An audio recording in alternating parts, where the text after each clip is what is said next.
يلا يلا كده انا يلا طلعت ما يلا يلا كده. يلا.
Veitu þarna var ratinn?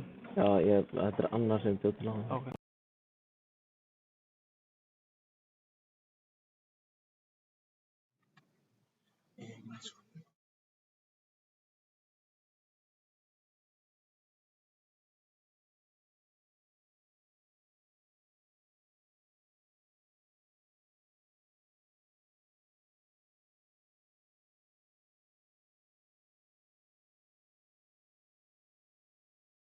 Veitu þarna var ratinn? Já, þetta er Anna sem bjó til hana. Ok.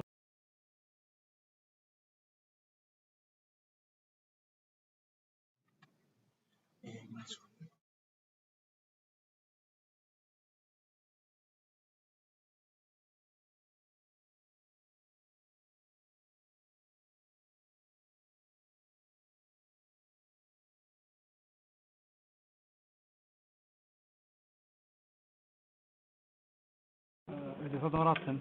Já, þetta er Anna sem bjó til hana. Ok.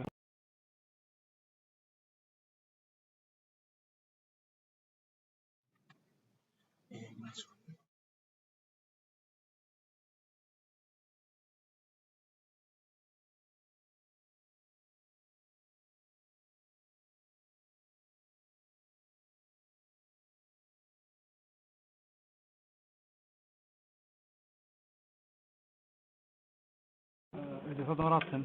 Já, þetta er Anna sem bjó til hana. Ok.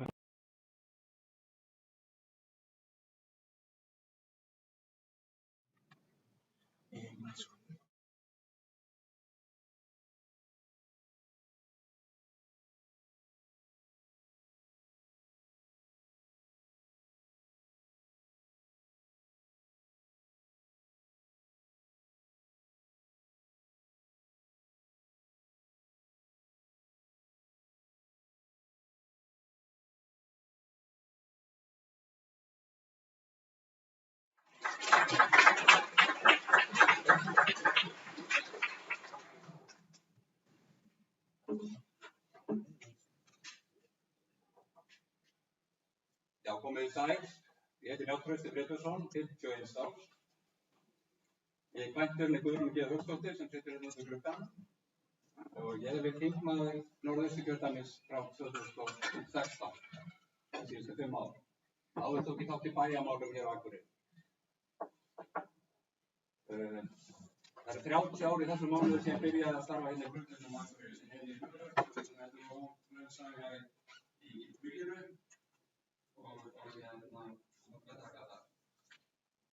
Stærsta verkefni okkar núna, og við erum að fara að kjósa í haust, það er náttúrulega ríkisfjármálin. Allir ríkis á síðasta ári var 300 milljarðar. Það þýðir það að fyrir einasta mannsbarn í landinu þá ríkissjóður er verið að 800.000 krónur með tekjandi ríkissjóður fyrir mannsbarn í landinu. Það er ganga. Það er reiknað með þetta verið svipað á þessu ári og yfir svona 5 ára tímabil er þetta 1000 milljarðar.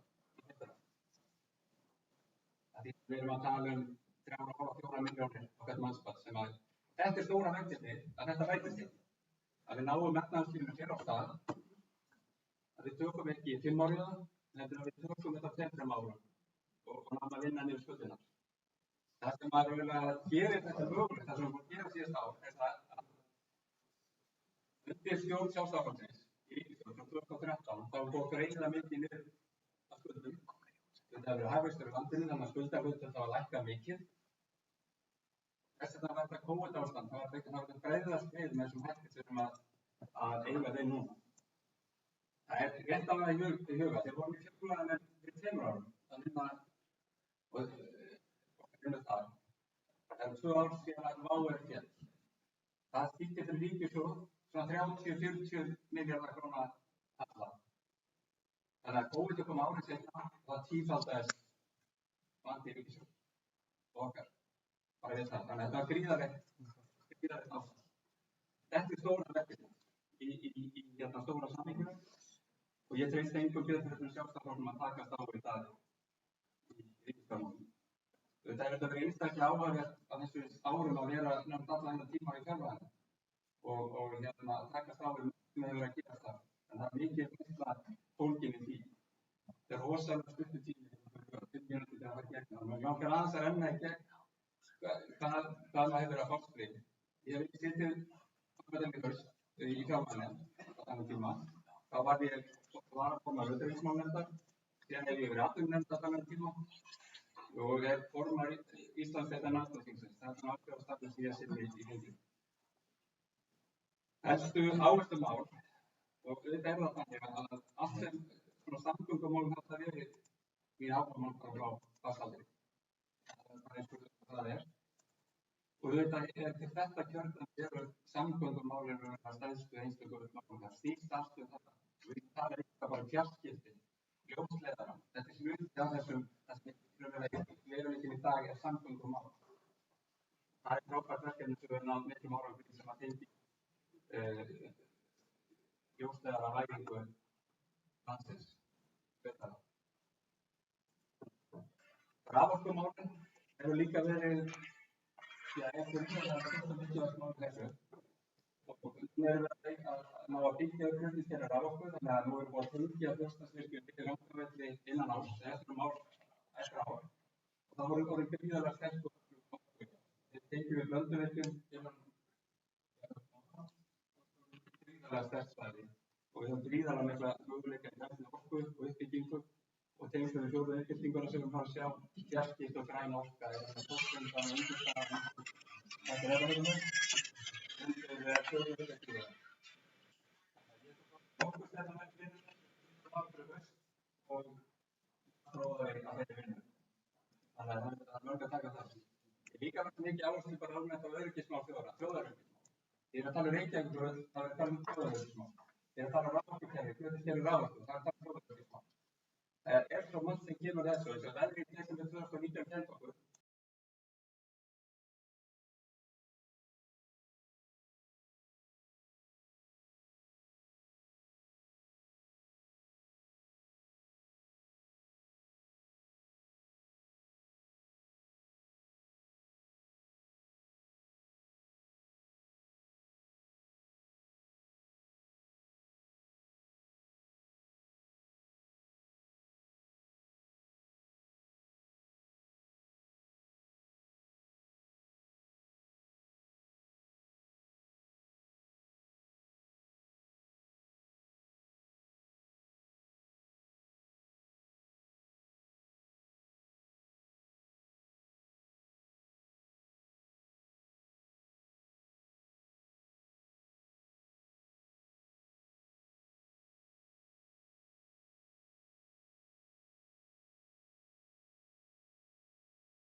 You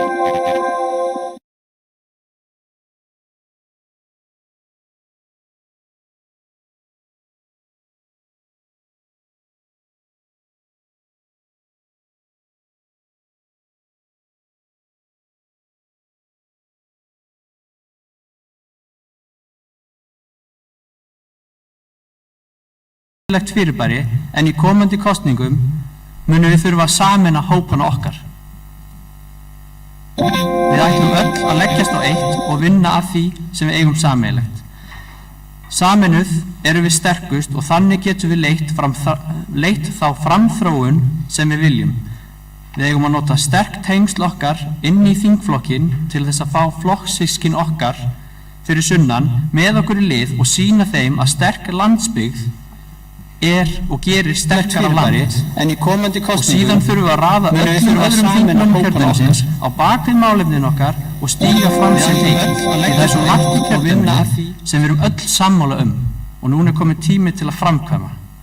Við sjálfstæðismenn eigum að sitja við stýrið næstu 4 árin og við einfaldlega þurfum að gera það því að hverjum treystum við betur í það verðuga verkefni að stýra ríkissjóði upp úr lægðinni og inn í framtíðina og Norðausturkjördæmi verður að skila sínu að því marki. Ég óska eftir ykkar stuðning í prófkjörinu og ætla að vinna hörðum höndum fyrir okkur öll.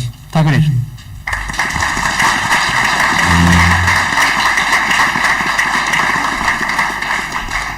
Takk fyrir það, Ketill. Gunnlaug Helga Ásgeirsdóttir, gjörðu svo vel.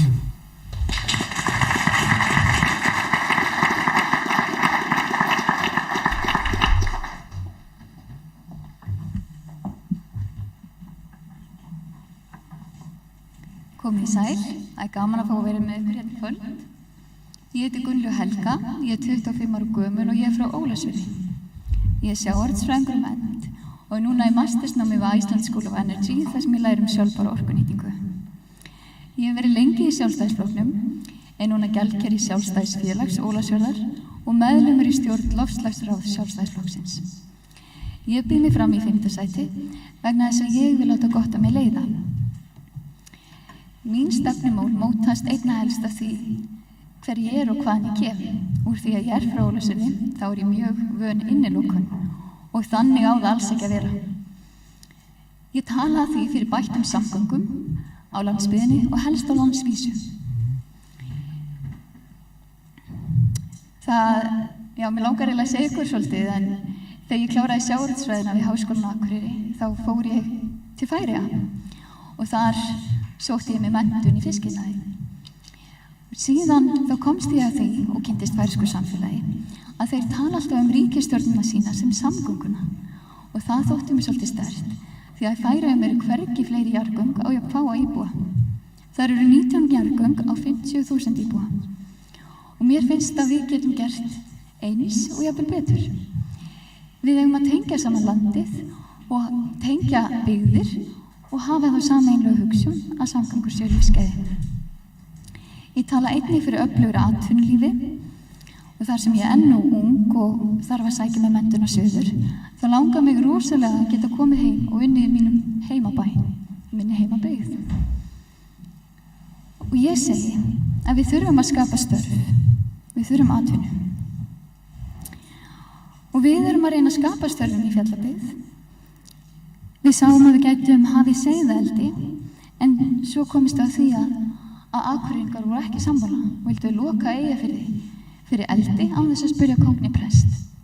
Ég segi við þurfum alltaf að vinna saman, við erum eitt kjördæmi og við þurfum að vinna saman, hjálpa hvort öðru að vaxa og dafna. Öll mál skipta máli, það skiptir líka máli að forgangsraða. Takk hérlega fyrir mig.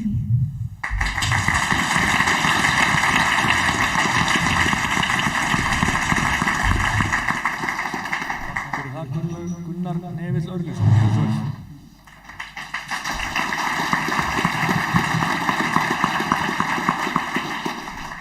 Komið í sæl, kæru félagar og vinnir, og gott að sjá ykkur hérna í höfuðborg norðursins á þessum sólríka sumardegi. Ég heiti Gunnar Nevill Örlygsson, ég er 31 árs, ég er athafnamaður úr Þingeyjarsýslum. Ég er menntaður af verk- og raunvísindadeild úr Keili og er líka slökkviliðs- og sjúkraflutningamaður. Ég er að læra fjármálaverkfræði í HR og eins og Njáll kom inn á áðan, þá er stóra verkefni framundan, það er ríkisfjármálin og það er það fyrsta sem við þurfum að tekla og það leikur enginn vafi á því. En eftir það, þá þurfum við að horfa á björtum augun til framtíðar og hér í Eyjafirði, þá sé ég ekkert annað en tækifæri. Raforkan er að batna og það að koma ný lína, það eru líka að koma smærri virkjanir sem að skipta miklu máli og það eru öflugir aðalar sem að vinna í því og það hjálpar líka til við það að tryggja raforkuöryggi, að hafa þessa smærri kosti hérna á svæðinu, þannig að sé ekki verið að sækja rafmagn langa leiðir. Ég held að þegar þetta er orðið tryggt, þá eru næg tækifæri til þess að byggja upp og nýta þessa orku og sækja fram í atvinnusköpun hérna í þessu byggðarlagi, í þessum öfluga Eyjafirði og eitt sem við getum nú nýtt hana meðal annars í, ég er búinn að lofa að kynna því að ég mun tala fyrir nýrri ferju yfir Hrísey og ég myndi gjarnan vilja að við myndum horfa á raforku í þeim efnum, að fá góða raforkuferju, þannig við sem að keyra þetta á íslensku afli.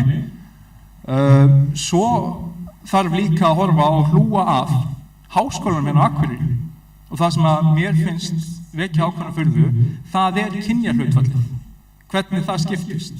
Og ég held að við eigum sóknarfæri þarna, við þurfum bara að virkja það og gera betur, veita fjármagni í þessa öflugu menntastofnun og sækja fram. Ég held líka að við getum gert betur hérna í heilbrigðismálum með aukinni sérfræðiþjónustu og kalla eftir því sem mótvægi við höfuðborgarsvæðið sem að Akureyri er, að við fáum fleiri sérfræðilækna hingað til landsins. Nei, hingað til Akureyrar. Ég er að sækjast eftir 3. sæti og ég tel mikilvægt til þess að við náum 3 mönnum inn að við dreifum þeim vel kjördæmið, þannig að við séum að tala til fólks allstaðar í kjördæminu og fólk finni sína fulltrúa.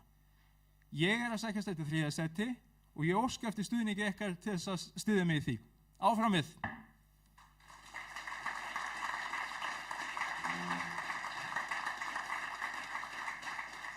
Takk fyrir það, Gunnar.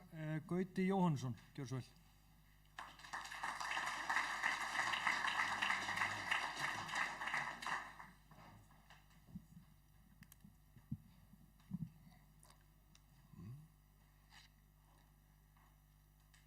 Fundarstjóri, ágætu meðframbjóðendur, góði gestir. Mér langar áður en lengra er haldið að byrja á því að þakka öllum þeim hér fyrir norðan sem rétt hafa mér hjálparhönd í aðdraganda prófkjörsins sem verður núna á laugardaginn.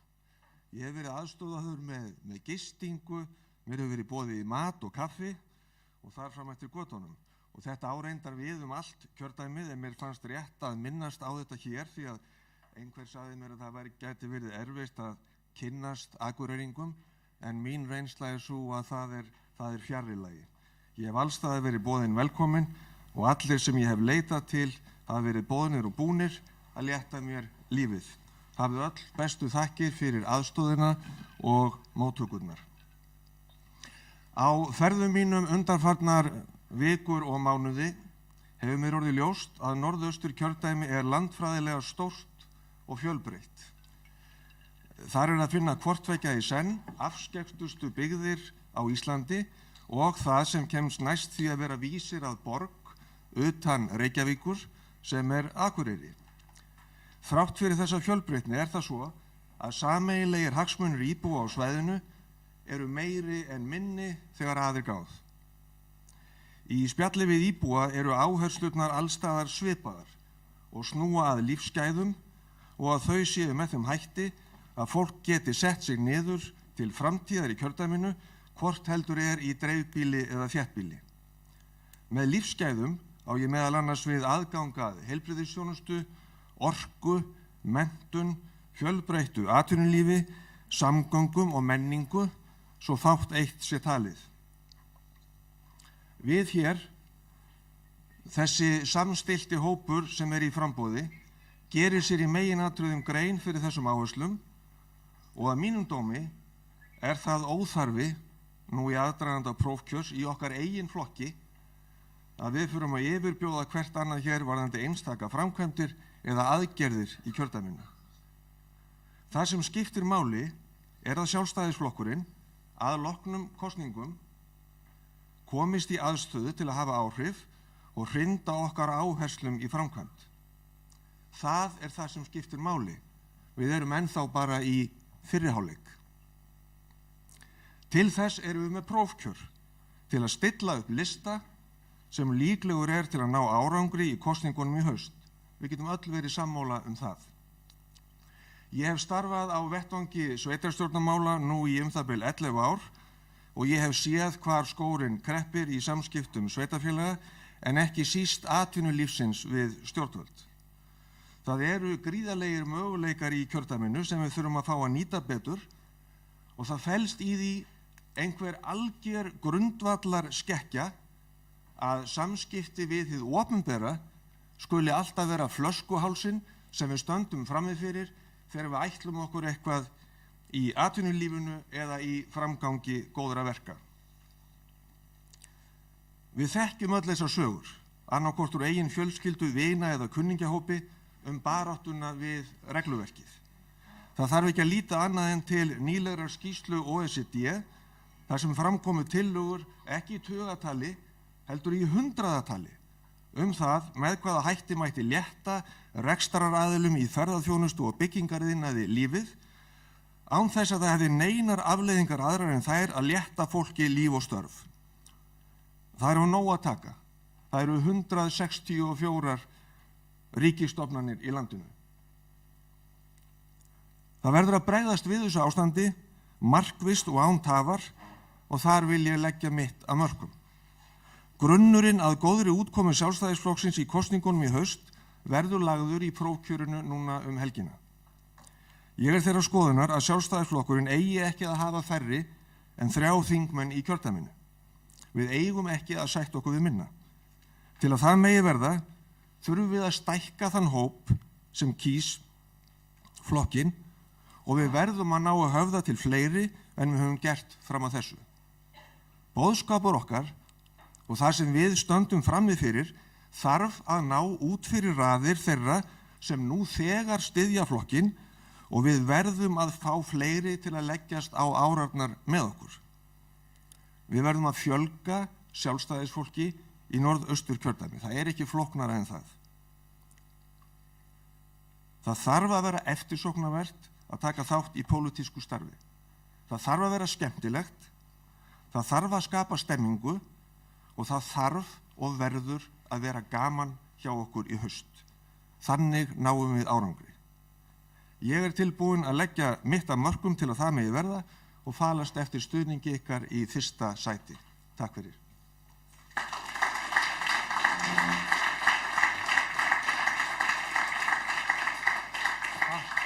Takk fyrir þetta Gauti. Einar Freyr Guðmundsson, gjörðu svo vel.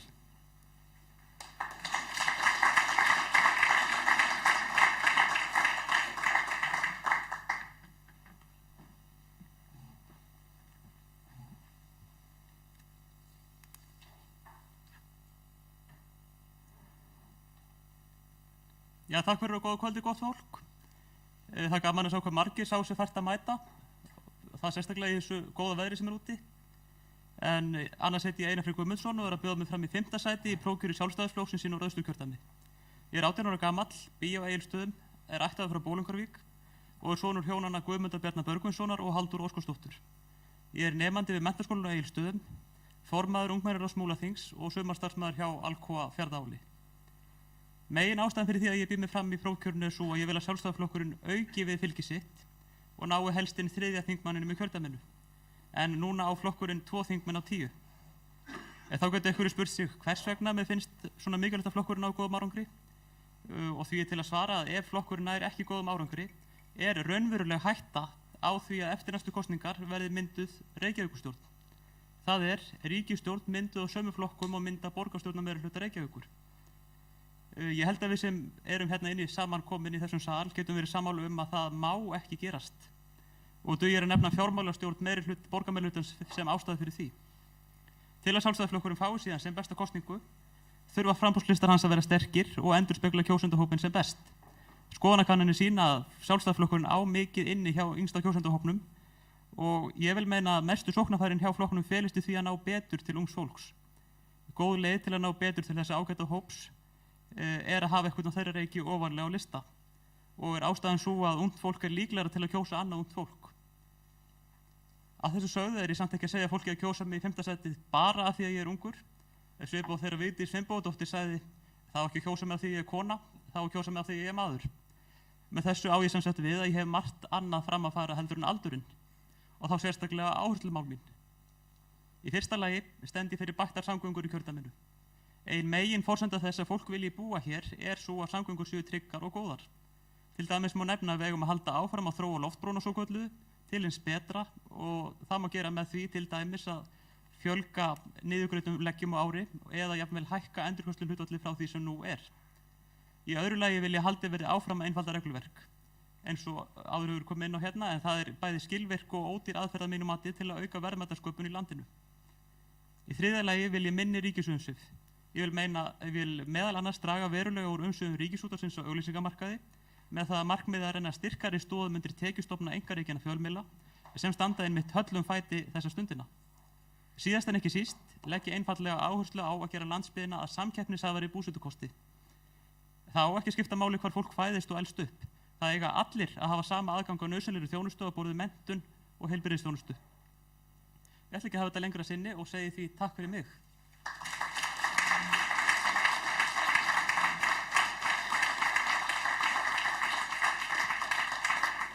Takk fyrir þetta Einar Berglind Harpa Svavarsdóttir, gjörðu svo vel.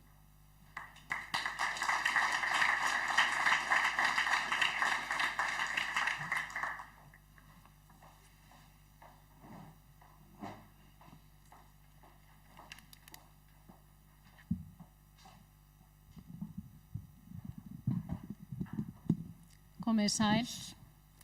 Gaman að koma hérna. Ég bara með kynningu sem ég langar til að lesa hér. Ég hafi svo mikið að segja. Berglind Harpa Svavarsdóttir heiti ég og býð mig fram í 2. til 3. sæti í prófkjöri Sjálfstæðisflokksins hér í Norðausturkjördæmi. Ég 45 ára, hjúkrunarfræðingur og búsett á Egilsstöðum. Ég gift Bergvaldimar Sigurjónsssyni tannlækni og saman eigum við 3 drengi. Við hjónin fluttumst austur fyrir 19 árum síðan og ég tók til starfa hjá HSA. Meðfram vinnu fór ég í meistaranám í heilbrigðisvísindum með áherslu á stjórnun innan heilbrigðisþjónustunnar hér frá Háskólanum á Akureyri. Eftir útskrift bauðst mér að stíga út í pólitík og þakka ég fyrir það boð því þar fekk ég tækifæri til að vinna markvisst að enn betra samfélagi og enn að. Mín pólitíska reynsla byrjaði sem bæjarfulltrúi á Fljótsdalshéraði og einnig sem formaður fræðslunefndar. Við sameiningu 4 sveitarfélaga í Múlaþing ég nú bæjarfulltrúi, formaður byggðarás og formaður heimastjórnar á Seyðisfirði. Ég komin með góða innsýn í rekstur sveitarfélaga og brenn fyrir því að hafa áhrif til að bæta samfélagið okkar. Ég hef innsýn í mikilvæga heilbrigðisþjónustu sem þarf að vera öflug á landsbyggðinni. Við þurfum að gera mun betur, við þurfum bæði að efla þjónungssjúkrahúsin og einnig starfsemi heilsugæslustöða. Við þurfum að geta full bráðagreint heilsufar á þeim þéttbýli stöðum sem eru fjarri fjórðungssjúkrahúsum. Þar skipta mínúturnar máli og þar skortir verulega tækjakost til að greina bráðatilvik að fullu. Nýtum tæknina og tækjakost til að styðja við vinnuumhverfi heilsugæslulækna á landsbyggðinni og tryggjum þannig rétt viðbrögð í bráðaerindum og öllum faglegum ákvörðunum. Áherslumál mín eru því heilbrigðismál, samgöngumál, uppbygging flugvalla, tryggja staðsetningu Reykjavíkurflugvallar í Vatnsmýrinni með lögum almannahagsmuni, loftbrúin verði þróuð áfram í fleiri niðurgreidda flugleggi, vinna með tækifæri landsbyggðarinnar í grænum fjárfestingum og efla samlegðar tækifæri Norðurlands í ferðamennsku með þeim 2 gáttum sem við höfum á Akureyri og Seyðisfirði. Þar ber að nefna að rúmlega 40.000 manns fara og koma Seyðisfjarðarhöfn á venjulegu COVID-lausu sumri. Þetta gífurlegu fjöldi ferðamanna sem eru nauðsynleg undirstaða fyrir öll fyrirtæki hér á Norðausturlandi. Til þess að hægt sé að fjárfesta í þeim áherslumálum sem ég hef nefnt, þurfa hjól atvinnulífsins að komast aftur á fulla ferð. Þar ber að nefna að lítil og meðalstór fyrirtæki greiða 70% af launum í landinu og við verðum að standa við bakið á þessum fyrirtækjum. Ferðaþjónustan gífurlega mikilvæg í verðmætasköpun og í viðsnúningi vegna áhrifa COVID. Sem dæmi má nefna að tekjur af erlendu ferðamönnum á 12 mánaða tímabili frá apríl 2020 til mars 2021 voru 60,2 milljarðar, en árið fyrr voru tekjurnar 441 milljarður. Manni hlýnar því hjartarætur að fullbólusettir ferðamenn séu farnir að streyma til landsins og skila tekjum inn í landið. Það eru gífurleg tækifæri fyrir hendi á Norðausturlandi sem við verðum að vinna markvisst með. Mér finnst rödd landsbyggðarinnar ekki heyrast nógu vel og þar þurfum við að gera betur. Landsbyggðarþingmönnum ber skylda til þess að standa vörð hag íbúa á landsbyggðinni, tala þeirra máli og fyrir markvissri uppbyggingu. En erfitt virðist að fá fjármagn í þjónustu og uppbyggingu sem okkur ber að fá sem skattgreiðendum hér á landi. Bendum því ákveðið á rétt okkar og einnig á þá gífurlegu verðmætasköpun sem verður til á Norðausturlandi. Því segi ég, þorum að taka pláss, höfum áhrif á uppbyggingu á landsbyggðinni og látum í okkur heyra. Ég óska eftir umboði ykkar til að taka pláss, hafa áhrif og láta í mér heyra. Kæra þakki fyrir áheyrnina.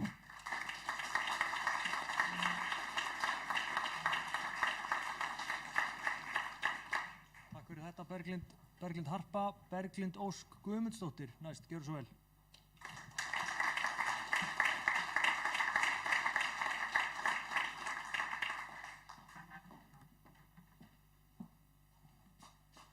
Já, þeir eru bara hérna alla hringinn. Það ánægilegt að sjá hvað í mörg hérna í kvöld. Það bara svo langt sem að sé svona marga í raunheimum, þannig að þetta bara frábært. Ég heiti Berglind Ósk Guðmundsdóttir og ég að óska eftir öðru sæti á lista. Þið þekki mig nú flest, en ég ætla samt að fá að kynna mig. Ég 27 ára, lögfræðingur Háskólans á Akureyri. Ég varabæjarfulltrúi flokksins hér og stjórnarformaður Fallorku, móðir og crossfitari. Ég vil hvetja ungt fólk til góðra verka. Og ég vil gera ungu fólki kleift að elta draumana í heimabyggð. Til að ná því markmiði, þá verðum við að jafna leikinn á milli höfuðborgarsvæðisins og landsbyggðarinnar. Við þurfum að sækja fram fjármagn til jafns við þá verðmætasköpun sem verður hér í landshlutanum. Þetta bara einfalt. Hér eru gæðin. Hér sjávarútvegurinn, raforkan og framkvæmda hugurinn í íbúunum hvað mestur hér. Ég trúi því að menntakerfið sé besta tækifæri, besta verkfærið til að tryggja jöfn tækifæri allra. Þannig við þurfum að byggja upp öflugt menntakerfi. Við þurfum að efla Háskólann á Akureyri og tengja hann betur við atvinnulífi hér. Við gerum það meðal annars með því að auka nýtt tækninám, mynda nýja greinar í tækninámi og auka þannig tengingar við atvinnulífið, við myndum tengsl við nýsköpun og fjórðu iðnbyltinguna sem við þurfum að stíga fullum fetum áfram í.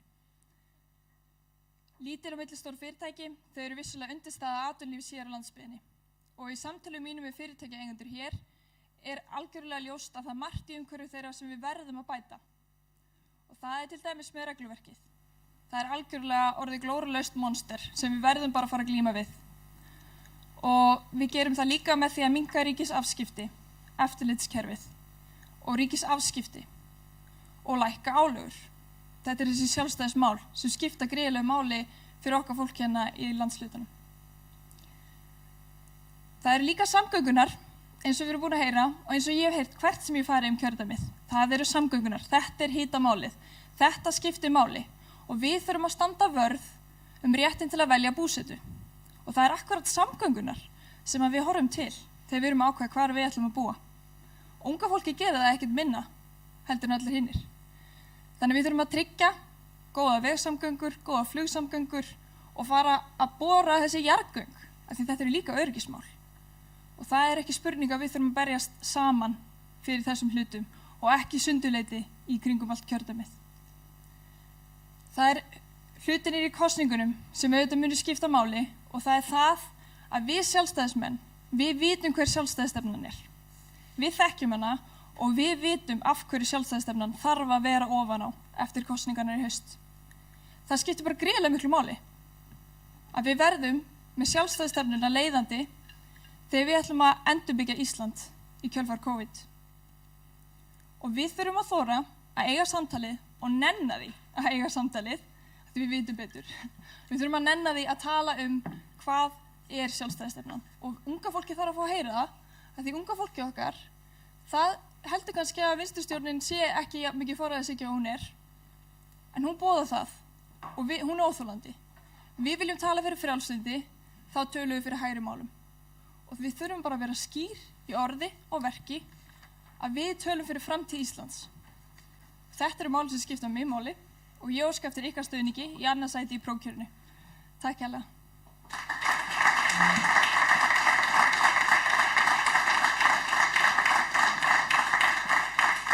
Takk fyrir þetta, Berglind. Ragnar Sigurðsson, gjörðu svo vel.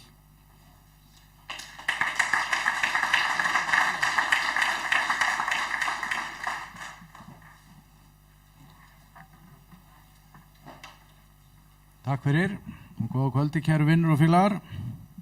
Gaman að sjá ykkur öll. Loksins komin á fysiskan fund.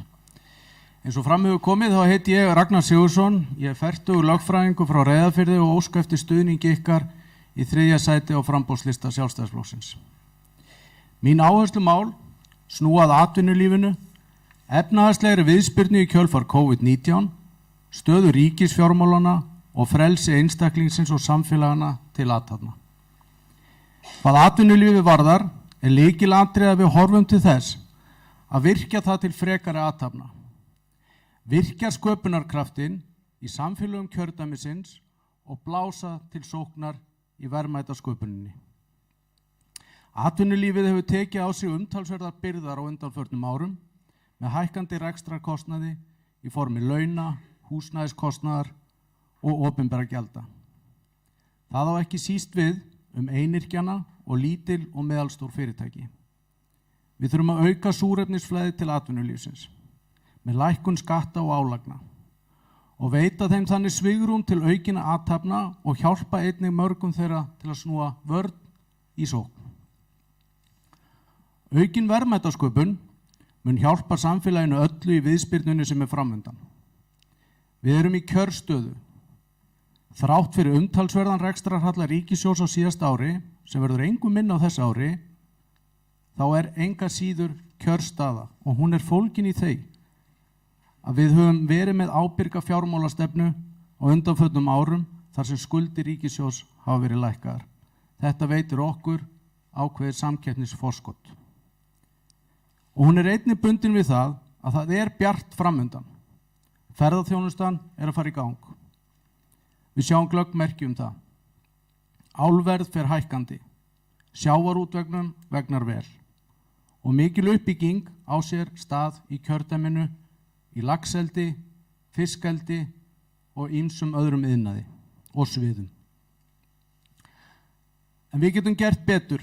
Við getum gert betur í því að tryggja að viðspyrnan verði kröftug og við verðum að treysta á einstaklingsframtakið, öflugu samfélagin okkar og atvinnulíf kjördæmisins. Og atvinnulífið, það kallar á breytingar. Samfélagin kalla á breytingar. Þau kalla á samstarfi okkur til áframhaldandi góðra verka. Í öllum samfélagunum okkar býr mikill kraftur. Og þessi kraftur, hann þarf að losna úr læðingi. Og við getum gert það, við getum komið þeim til aðstoðar með því að sjá til þess að þið opinbera sé meira leiðbeinandi en það í dag. Í dag það full mikið hamlandi. Og við höfum endalausar dæmisögur, allstaðar úr kjördæminu. Það sem hið opinbera að hafa allt of umfangsmikil og íþyngjandi áhrif á atvinnulífið með allt of miklu regluverki, allt of miklum afskiptum sem að veldu fráhrindandi áhrifum. Með því að draga úr og einfalda regluverkið, auka skilvirkni þess og auka aðhald á opinberum eftirlitsstofnunum sem hafa á undanförnum árum vaxið langt umfram tilefni, getum við auðvelda okkur öllum lífið. Við getum elt samfélögin og veitt kröftuga viðspyrnu. En við þurfum að þora að gera nauðsynlegar breytingar. og kosningarnar framundan munu snúast það. Kosningarnar munu snúast það að sýna fram á að við höfum sýn. Við höfum sýn hvernig við ætlum að standa vörð lífskjörin í landinu og grunnstoðirnar. En það verður líka eingöngu gert með áframhaldandi ábyrgri fjármálastjórn sem við stöndum fyrir og með henni tekst okkur að virkja verðmætasköpunina og treysta á kraft einstaklingsins, samfélagana og atvinnulífsins. Með því hlúum við að þeim mikilvægum framfaraskrefum sem við stöndum öll frammi fyrir, hvort sem það á sviði öldrunarmála, heilbrigðismála, samgöngumála, velferðamála eða annarra samfélagslegra mikilvægra mála. Kæru félagar, þið þekkið mig mörg hver úr innra starfi flokksins. Mér hefur hlotnast sá heiður að fá að vinna með ykkur í bæjarmálunum hér á Akureyri á árum áður sem formaður kjördæmisráðs og það hefur verið dýrmæt reynsla sem ég bý að. Ég hef alltaf lagt mig allan fram í þeim trúnaðarstörfum sem þið hafið treyst mig fyrir, hvort sem það innan miðstjórnar, innan atvinnuveganefndar Sjálfstæðisflokksins, í kosningarstjórn eða sem núverandi oddviti flokksins í Fjarðabyggð. Ég er reiðubúinn til áframhaldandi verka og óska eftir því að þið veitið mér það brautargengi að fá að starfa sem ykkar frambjóðandi í 3. sætinu. Og að lokum, kæru vinir, svona ef mér hefur ekki tekist að sannfæra ykkur mitt eigið ágæti, þá ætla ég að spila út makatrompinu mínu. Konan mín heitir Þórunn Hyrna og það gerir mig eflaust að mesta Eyfirðingnum hér í salnum. Og hvað nú betra en það að hafa austfirskan Eyfirðing í baráttu sætinu? Takk fyrir mig.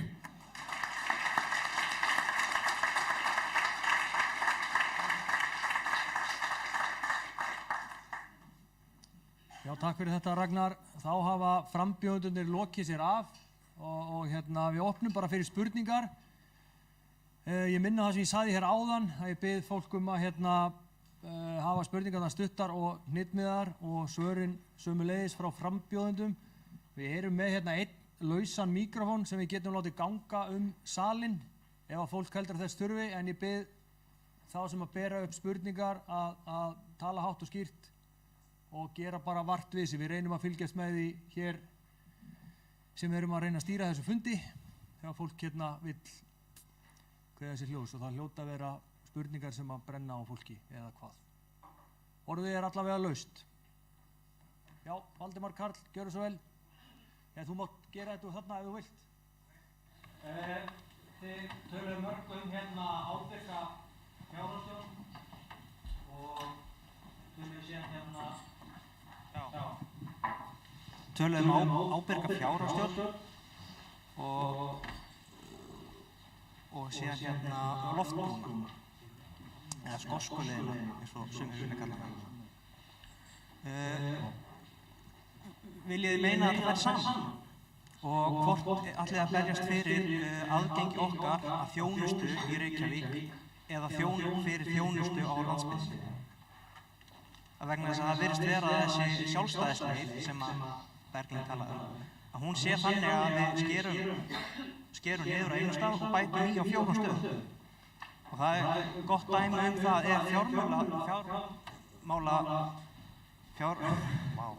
fjölmiðlafrumvarpið sem að þingmaðurinn okkar var að kvitta upp á, hvað var það í gær? Takk fyrir. Já, ég fá afstöðu frá ykkur öllum.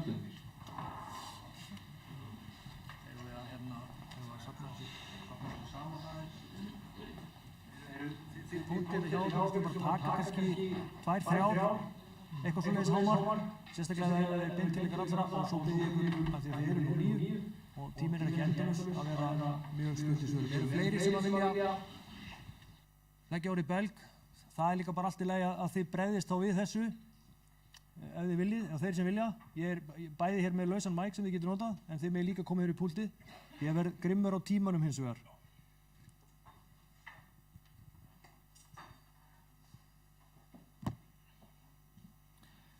Takk fyrir Valdimar. Ég ætla að bregðast við þessu varðandi ábyrga fjármálastjórn, skoskuleiðina og gæluverkefni. Varðandi skoskuleiðina, þá snýst það að mörgu leyti að því að gera okkur kleift sem að búum út á landi að sækja sömu þjónustu og þeirra sem búa á höfuðborgarsvæðinu. Það hefur verið skorið niður á vettvangi hins opinbera út á landi og þetta snýst að jafna aðgengi að þjónustunni sem fyrir sunnan. En ég get alveg tekið undir að hluta til það sjónarmið að það nær því ekki að fullu leyti. Og ég held að skoska leiðin sé bara fyrsta skrefið og við getum stigið aukið skref í það að gera skosku leiðina að því sem ég held hún eigi að vera. Og hún á að snúast það að efla almenningssamgöngur sem flugið er. Og ég vil ekki að skoska leiðin sé ölmusa fyrir landsbyggðina. Ég held að það sé miklu frekar að efla aðgengi allra að landinu og efla aðgengi okkar allra að þeirri þjónustu sem að finna víðast hvar landið. Til dæmis erum við að sjá aukin störf skapast með störfum án staðsetningar. Og þá skiptir þetta öllu máli. Og ég talaði fyrir því á sínum tíma að skoska leiðin hún yrði útfærð þannig og ég bind vonir við að hún verði það. Að hún verði einfallega þannig að þetta verði liður í skattframtalinu. Þannig að þetta verður ekki útgjaldastofn sveitarfélagsins, heldur verður þetta frádráttarbært. Þannig að við sem að notum almenningssamgöngur hvað best, við munum taka saman þá liði, setja í skattaskýrslun okkar og það mun verða til frádráttar. Takk fyrir.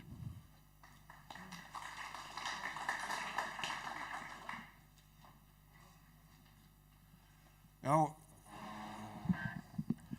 ég myndist nú ekki á ábyrga fjármálastjórn en þeim nú samt ekki miskilja það. Það var bara tvennt sem langaði að koma inn á í sambandi við þetta. Það er annars að varandi fjölmiðla frumvarpið. Ég þeirrar skoðunar að einkareknir fjölmiðlar eigi að vera akkurat það, einkareknir, og það hugnast mér ekki að fyrirtæki í einkarekstri séu í hinu orðinu að þiggja framlög frá hinu opinbera. Og svo langar maður að taka undir þetta sem kom hérna fram varandi þjónustuna á landsbyggðinni. Of oft liggja áherslur okkar í samgöngum, of oft eru þessar áherslur þess efnis að það er verið að auðvelda okkur að sækja þjónustuna burt í staðinn fyrir að leggja áherslu á að hún sé byggð upp heima í héraði. Þannig að ég get tekið undir það. Takk.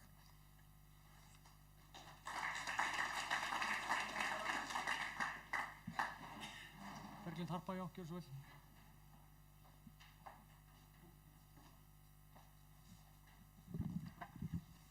Sæll og takk fyrir þessa góðu spurningu. Það er alveg sagt að við þurfum ábyrga fjármálastjórn. En ég fagna loftbrúnni. Það er loksins komið eitthvað sem að jafnar svona svolítið leikinn. Ef við tækjum nú saman hvað almenningssamgöngur í Reykjavík kosta, hvað er borgað með strætisvögnunum og hverri ferð sem að fólk fer í þar, þá skulum við tala alla milljarðana þar. Þannig að þetta er akkurat þessi hugsunarháttur sem við þurfum að breyta á landsbyggðinni. Við þurfum bara að taka svolítið pláss og varðandi loftbrúna, það langar mig að koma að því að búið koma inn á marketna, varðandi að því ég tala fyrir heilbrigðismálunum. Auðvitað þurfum við að byggja mun betri heilbrigðisþjónustu út á landi. Það vantar verulega upp á, en eins og með þessa 10% af heilbrigðisþjónustu sem er bráðaþjónusta, sem eru hvað fyrirburar, það eru einvortisblæðingar og hjarta og svona sem við þurfum að koma söður. Sko, allt í tengslum við þetta. Við þurfum að sækja sérfræðiráðgjöf yfirleitt söður. Þið eru í ágætismálum hér á Akureyri, en svo kannski erum við komin einmitt í Egilsstaði eða lengra, þá erum við ekkert með svona góða þjónustu hér. Og þá erum við komin að ferðakostnaði. Þannig að fólk fær þegar heilsan fer nú að raka að 2 ferðir er ansi fljótar að fara og ég held að loftbrún sé gjörsamlega að bjarga fólki þar.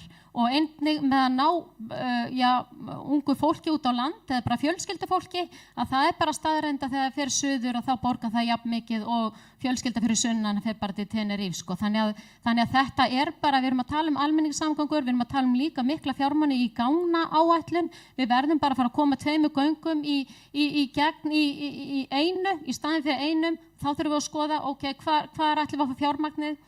Þá er það spurning með hvort við að hafa bara lágt gjald í öllum göngum á landinu og eins líka bara með heilbrigðiskerfi. Þar er farið mjög illa með fjármuni og þar eru hellingsfjármuni sem við getum notað í margt annað uppbyggilegra og samgöngur. Takk fyrir.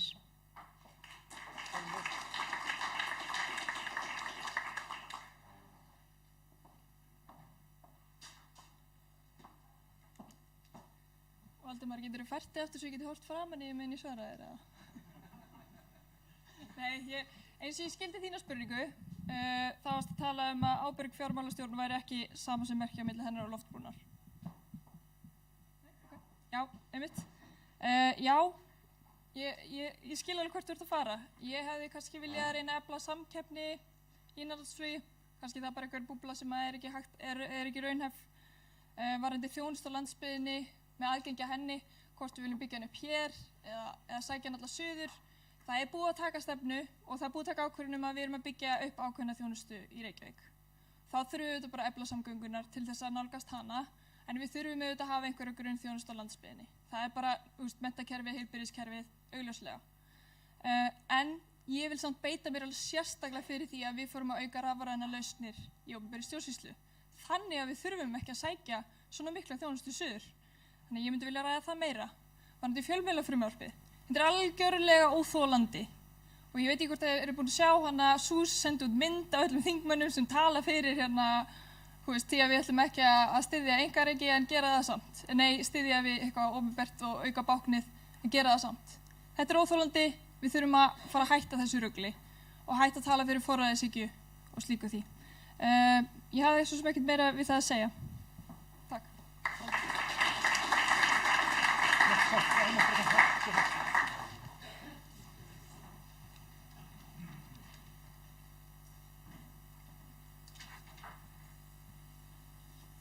Ég vil bara benda á það sem Valdimar kemur inn á varðandi ríkisfjármálin.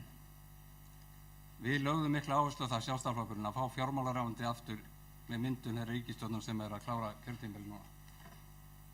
Það er nákvæmlega áhersla á mikilvægi ríkisfjármálana og halda þeim í jafnvægi. Ástæðan fyrir því að við erum að ná árangri varðandi COVID núna og geta gert þetta með þessum hætti sem við erum að takast á þetta núna eru ábyrg ríkisfjármál 7 ár þar á undan. Þeir skapa forsendurinn eftir að gera þetta. Skuldarhlutfall ríkisins að landsframleiðslu eftir fjármálahrunið voru komin hátt í 100%. En þegar þetta ástand kemur núna með COVID þá eru komin ríkishlutinn í 21-2%. Með hinnu tökum sveitarfélögum með 30%. Það er þetta sem við köllum ábyrg ríkisfjármál sem skiptir máli í stóru myndinni. Varðandi Skógsskurðleiðina og Loftbrúna, ástæðan fyrir ég tala fyrir þessu, það er búin að gera síðan ég var í bæjarstjórn Akureyrar, er einmitt að skapa aðgengi fyrir okkar fólk að þeirri miðlægu þjónustu sem er fyrst og fremst búin að byggja upp og auka áherslu á í Reykjavík síðustu 20-30 árin í stórum skrefum. Það er aðgengi að öllu þessu batteri sem er sett upp, listir, menningu. Námið er mikið þar og bara aðgengi að ákveðna heilbrigðisþjónustu, auðvitað á hún að borgast af sjúkratryggingum með þessu 2 ferðum ári. Þetta er líka svolítið andlegt dæmi að eiga valkostinn að komast með fluginu, komast í fermingarveisluna, komast í jarðarförina og það sem við munum sjá með þegar á reynir, náttúrulega COVID, þetta byrjaði í september. Við erum eftir að sjá COVID frítt ár. Þá getum við byggt framhaldið á því, hvernig hluti þróast. Við sjáum líka að þetta er mest notað unga fólkinu. Og maður fær gríðarlega jákvæð viðbrögð einmitt frá unga fólkinu, bara að eiga þetta aðgengi að komast, sem var kannski ekki til staðar áður. Þannig að við erum eftir að sjá reynsluna mikið af þessu. En það er mikil einföldun í umræðu ríkisfjármál að taka ríkisfjármál hérna á Íslandi í einhverju, að þeir vera jafna út frá Loftbrúnni eða Skógsskurðleiðinni eða hvað við viljum kalla þetta. Ég kalla þetta alltaf Skógsskurðleiðina. Þetta er örugglega hátt í milljarður ef við allir myndum nýta sér leggina sína, 3, þessi 50-60.000 manns, þá er þetta milljarður ári. En höfum það líka í huga að þessi 50.000 manns sem búa á þessi skilgreindu svæðum sem geta notað Loftbrúna, Skógsskurðleiðina, þeir fljúga jafn oft og mikið og hinn 300.000 sem búa á Hvítársvæðinu. Nota bene, þetta snýst bara að jafna aðgengi að þessari miðlægu þjónustu. Þetta er gert víða heim, þetta er gert í Skotlandi, þetta er gert víða í Þýskalandi, eyjunum þar, Króatíu og hvert við lítum. Þetta er hluti þau getur kynnt ykkur betur í 80 sinna skýrslu sem ég stýrði fyrir samgönguráðherra á sín tíma þessi mál. Þannig að Ég stoltur af Skorsuleiðinni og hafa náð þessu í gegn. Þess að þetta gríðarlega sterkt og mikilvægt fyrir þetta svæði og það sem og hvað þá fyrir austan, það sem tekur 7-8 klukkustundir að keyra til Reykjavík. Fjölmiðlafrumvarpið, það tók miklum breytingum, eins og breyting hafa sett inn sólarlagsákvæði að þetta gildir í ákveðin tíma. Það er erfitt að vera í 3 flokka ríkisstjórn og hlutirnir eru ræddir fyrir atkvæðagreiðslur, hvernig að standa hlutum. Ef við öll myndum nákvæmlega fara eftir eins og að fylgja sannfæringur í öllum málum, þá hugsa þessi ríkisstjórn ætti mjög erfitt. Stundum þarf að vera liðseld til staðar bara til þess að þetta virki. Þannig ég vil nú líka beina athygli ykkar að því. Það er auðvelt að tala oft hluti, einstakar hluti, en við erum að reyna að halda hlutum saman í mjög erfiðu stjórnarsamstarfi, þessum eru 3 flokkar. Einarfreyr kom ágætlega inn á þetta áðan, hvað við erum að tala hérna í sambandi við stjórn á Íslandi og það er nákvæmlega það sem ég kom inn á í gær. Við erum með Sjálfstæðisflokkinn hérna megin og við erum með Reykjavíkurmódelið hérna megin. Þetta er það sem eru valkostirnir í kosningunum í haust. Það er hverja við fáum til að spila með okkur í ríkisstjórn eða við fáum Reykjavíkurmódelið. Þessa 5 flokka mögulega eins og eru í Reykjavík. Það sem skuldir Reykjavíkurborgar 386 milljarðar í dag. Þannig að þetta hefum fjölmiðlafrumvarp að segja, þetta er ekki gleði í hjarta að samþykkja þetta. En ef við værum alltaf, hvert og eitt okkar, að taka ákvarðanir, hvort sem er í bæjarstjórn eða hluta meiri hluta, það stundur það nú aðeins að taka tillit líka til þess. Það er ekki alltaf auðvelt að vera í pólitík.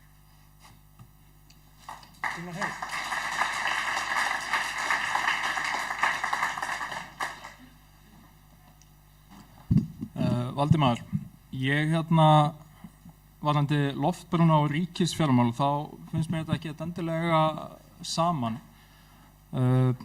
Ég tel að það séu mörg miklu stærri sóknarfæri til þess að sýna ábyrgð í ríkisfjármálum heldur en þessi loftbrú og eins og Njáll kom inn á, ef allir myndi nýta sér þetta, þá er þetta milljarður og gleymum því ekki að við hérna á landsbyggðinni erum að skapa gríðarlega verðmæti fyrir þetta þjóðarbú og ég held að við eigum alveg rétt á einhverju jöfnum tilbaka og þetta bara skiptir sköpum og er gott mál.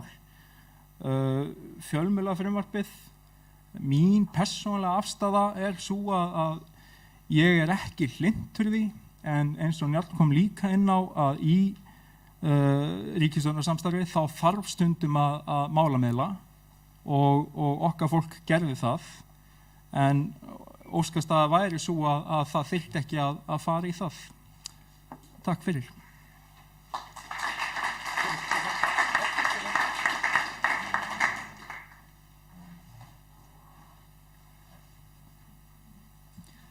Já, góða kvöldið aftur. Ég ætla bara að minna á það að faðir Þórunnar Hyrnu hét Ketill og ég líka sækjast eftir 3. sæti. Þannig að, en já, varðandi, við þurfum auðvitað að passa upp á samgöngunar og loftbrúin ein leið til þess. Bara frábært. Þetta er mjög þægilegt fyrir bara fjölskyldur og fólk. Ég sendi dætur mínar suður Hvítasunnuhelgina með loftbrúnni og það er mikil munur. Þannig að, en á sama tíma þurfum við svona að styrka innviðina á svæðinu. Við þurfum að ná betri stærðarhagkvæmni og tengingum innan svæðisins þannig að við náum þurfum að sækja minna suður og nýta, eins og Berglind nefndi áðan, nýta tæknina meira. Það er svo margt sem við getum gert bara heima hjá okkur með tæknin í dag og næstu 5 árin við bara trúum því ekki hvað á eftir að breytast mikið. Við erum að passa upp á það. Ég ætla bara að láta gott þetta í bili. Takk.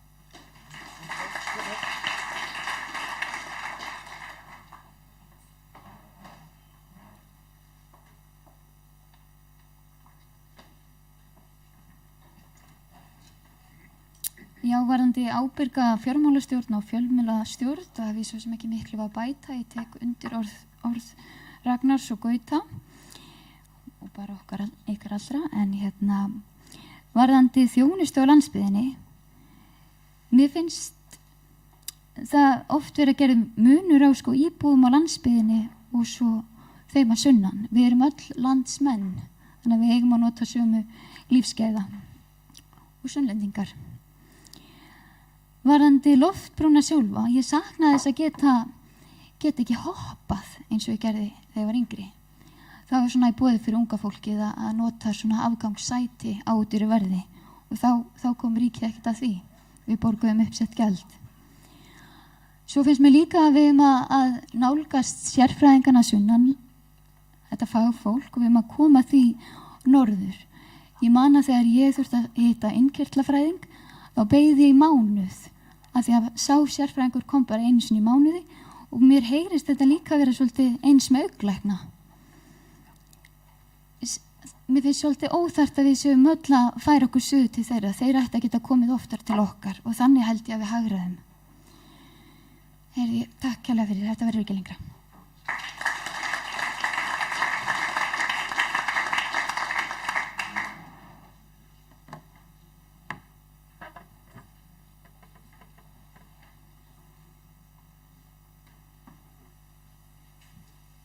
Já, síðastur en ekki sístur, ég mættir aftur. Varðandi loftbrúna og hvort að það sé ábyrg fjármálastjórn, þá er ég alveg sammála, eða svona var á tímabili alveg sammála því sem að Valdimar var að tala um og ég setti alveg spurningamerki við þetta. Þetta er svolítið skrítið að ríkið eigi að vera að borga fargjöldin fyrir okkur en svona við nánari athugun þá komum við í ljós að ég held þetta borgi sig á endanum. Með því að hafa þessa loftbrú í gangi þá, eða bjóða upp á þessa loftbrú, þá getum við fengið miklu fleira fólk til að búa hérna og þar af leiðandi búið til meiri verðmæti. Einhvers staðar hef ég heyrt því fleygt fram að við fáum í rauninni bara 2/3 af þeim peningum tilbaka hingað sem við unnum okkur inn af því að verðmætasköpunin í þessu kjördæmi er svo mikil. Þannig að ég held að þetta sé alveg ásættanlegt þegar vel er að gáð.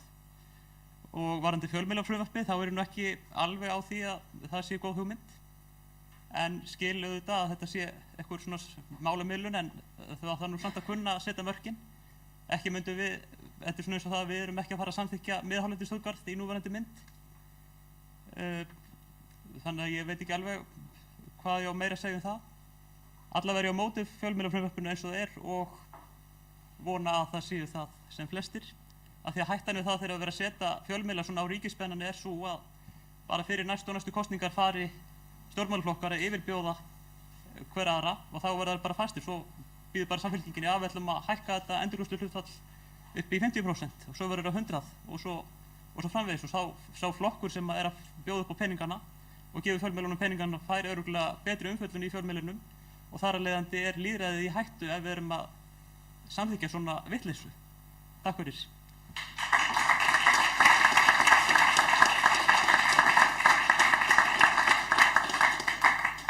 Já, og hafðu öll brugðist í þessu. Eru frekari spurningar úr sal? Já.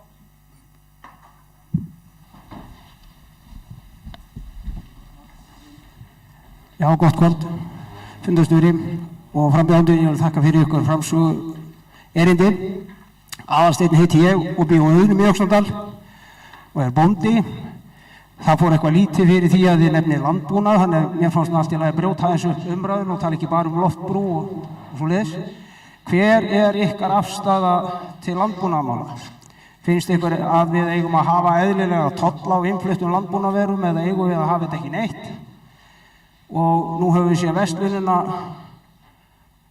já hvað var ég að segja, margbrjóta lög innflutning. Það ber ekki saman skýrslum hjá Evrópusambandinu útflutning og sömu vöru innflutta til Íslands.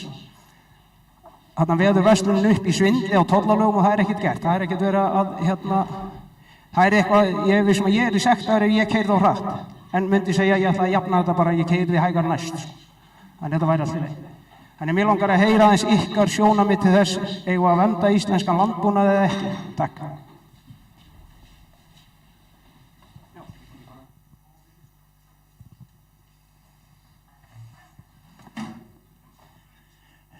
Fundarstjóri, frambjóðendur og aðrir gestir.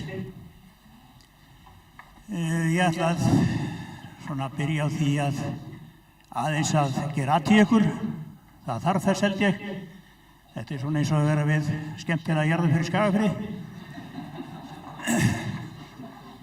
Og ég vil segja við ykkur í alls ekki þekki. En en ætla að gefa ykkur hrekki. Þið viljið að þing, hlaupið í ring, eru prófkjörin góð eða ekki? Og ég vil aðeins spyrja ykkur út í prófkjörið og ég get bara sagt ykkur eins og ég er Eyfirðingur og fer sem allra minnst út fyrir Eyjafirði, segja sumir. En ég á marga vini víða land, það með vini mín eins og pestina, þetta kemur alltaf til mín. En ég er ekki sáttur við eftir síðasta röðunarlista sem var prófkjör kjördæmisþingi. Austfirðingar fengu 4. mann á lista. Mér finnst það ekki ásættanlegt. Þó er ég Eyfirðingur í staðist að byggja kjarnan. Við verðum að hafa þetta svolítið jafnt til þess að ná góðri kosningu fyrir sjálfstæðisflokkinn. Það er bara svona í mínum huga.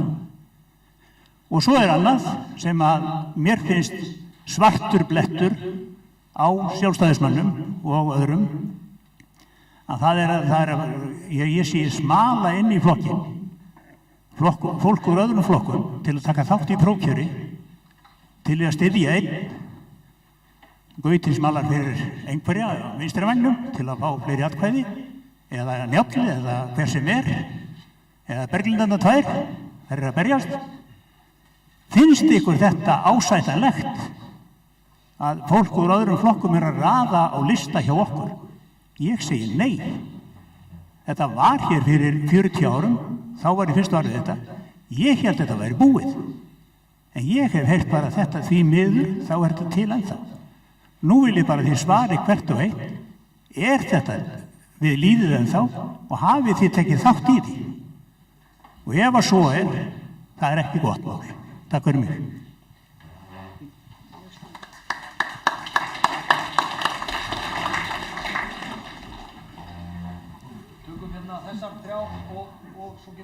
Já, góðu fundarmenn, Tómas Ingi Jólik heit ég, mér langar til þess að beina athyglinni að tveimur atriðum.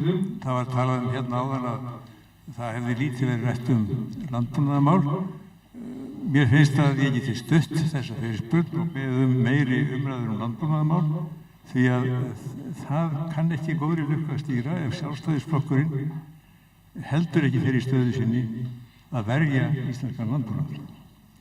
Í öðru lagi þá tók ég eftir því að mjög margir frambjóðendur töldu mikilvægt að reyna að grísja reglugerðarskóginn og það flókna kerfi sem við höfum komið okkur upp, sem oft fjötrar ekki bara atvinnulífið, heldur líka einstaklingana. En þetta hefur gengið mjög illa. Það hefur reynt að gera þetta og Sjálfstæðisflokkurinn hefur haft vissulega gengt þar forystulutverki, en þetta gengur mjög illa. Og þess vegna hefði ég viljað fá viðbrögð ykkur við því hvers vegna þetta er svona erfitt og hvort það er einhverja bandamanna að vænta úr öðrum flokkum til þess að grísja þennan skó sem er hættulegur. Takk fyrir.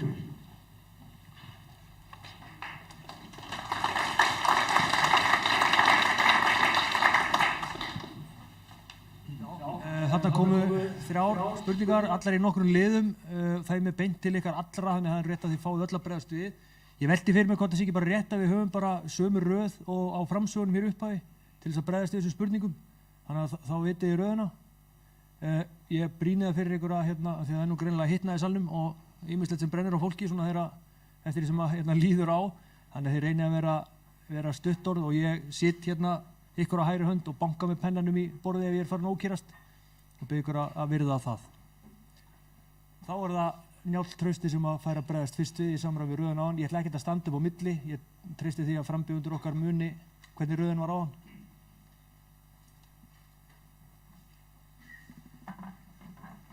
Já, Steinn, varandi landbúnaðinn og tollamálinn. Ég hef mitt óskað eftir skýrslu tollasamningi frá 2015 sem tók gildi 2018 í vetur. Og akkúrat þessi mál. Landbúnaður í þessu kjördæmi er gríðarlega mikilvægur. Bara á Eyþingssvæðinu er þetta væntanlega svona 30 milljarða velta á ári. Bændurnir sjálfir eru að velta svona 15 milljörðum. Síðan erum við með mjólkursamlæði svona 5 og Norðurlöska kjarnan fyrir með sikkert 5. Þetta er 15 milljarða afurðastöðvarnar og mjólkurvinnslan og síðan eru bændurnir með svo cirka 15 milljarða á Eyþingssvæðinu. Bara svona til að sjá í stærðirnar í þessu, að bara í Eyjafirði eru 80 mjólkurbú og meðaltali 400.000 lítrar, það velta upp á 60 milljarða á hvert mjólkurbú að meðaltali. Milljónir, þannig að þetta eru 80 sinnum, já 60, þetta eru 5 milljarðar bara mjólkurbúin í Eyjafirði. Þannig að það er ekkert skrítið að við erum að spyrja. Það sem hefur verið vandamál líka og hefur komið fram, það er með þessi tollskránúmer. Og þetta hefur verið að vinna með og tókum mjög fyrir í atvinnunefnd að greina betur og nýta öll tollnúmerin. Þannig að með vissu nákvæmlega hvað verið að taka inn í landið í hvað hluta af dýrinu.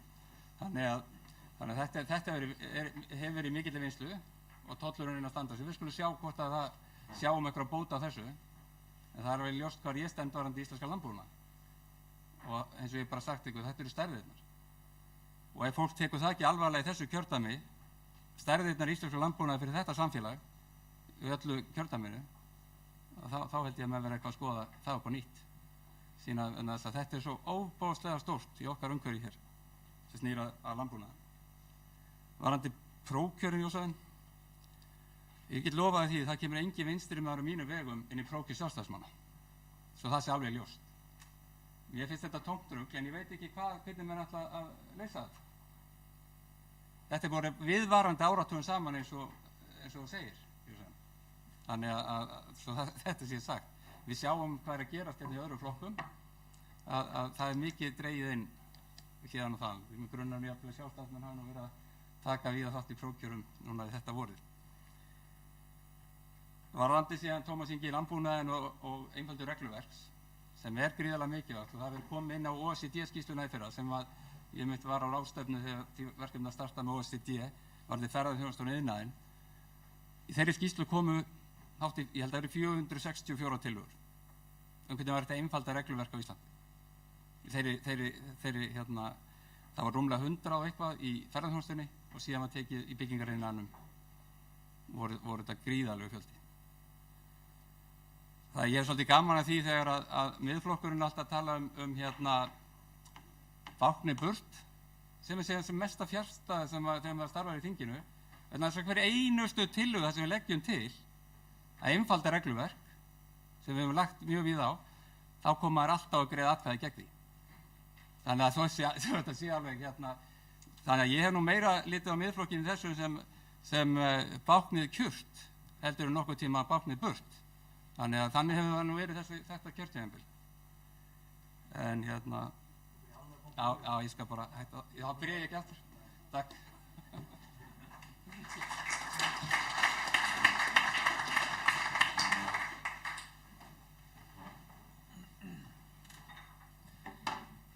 Jæja, landbúnaður, fæddur upp alveg í sveit. Ég veit hvað þetta er mikilvægt og ég mun alltaf styðja við það. Ef ég fer eitthvað út af leið, þá mun Jósefinn og fleiri í sveitum landsins inn í kring minn banka í mig og beina mér á rétta braut, ég veit það. Þannig að ef ég fer eitthvað að fara út fyrir línuna, þá hjálpa þeir mig. Dreifing kjördæmið í prófkjöri, það er náttúrulega, við þurfum að gera það er alveg rétt.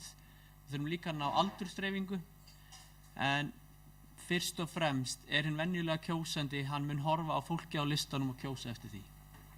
Og við þurfum að horfa til þess líka. Smölun, ég á auðvitað einhverja vini og ættingja sem að skrási í sjálfstæðisflokkinn til að taka þátt í prófkjöri. Og ég vona líka innilega að þegar að hólminn er komið munu þeir líka kjósa sjálfstæðisflokkinn og koma okkur alla leið. Það er það sem ég er að sækjast eftir. Og já, ég ætla að láta þetta bara gott heita. Takk.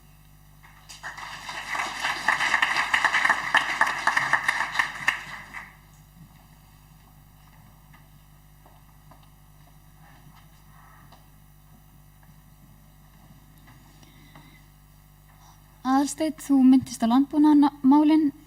Ég verð því miður að viðurkenna að ég hef ekki sett mig nægilega inn í tollamálin. Mér skilst að þau eru mjög flókin.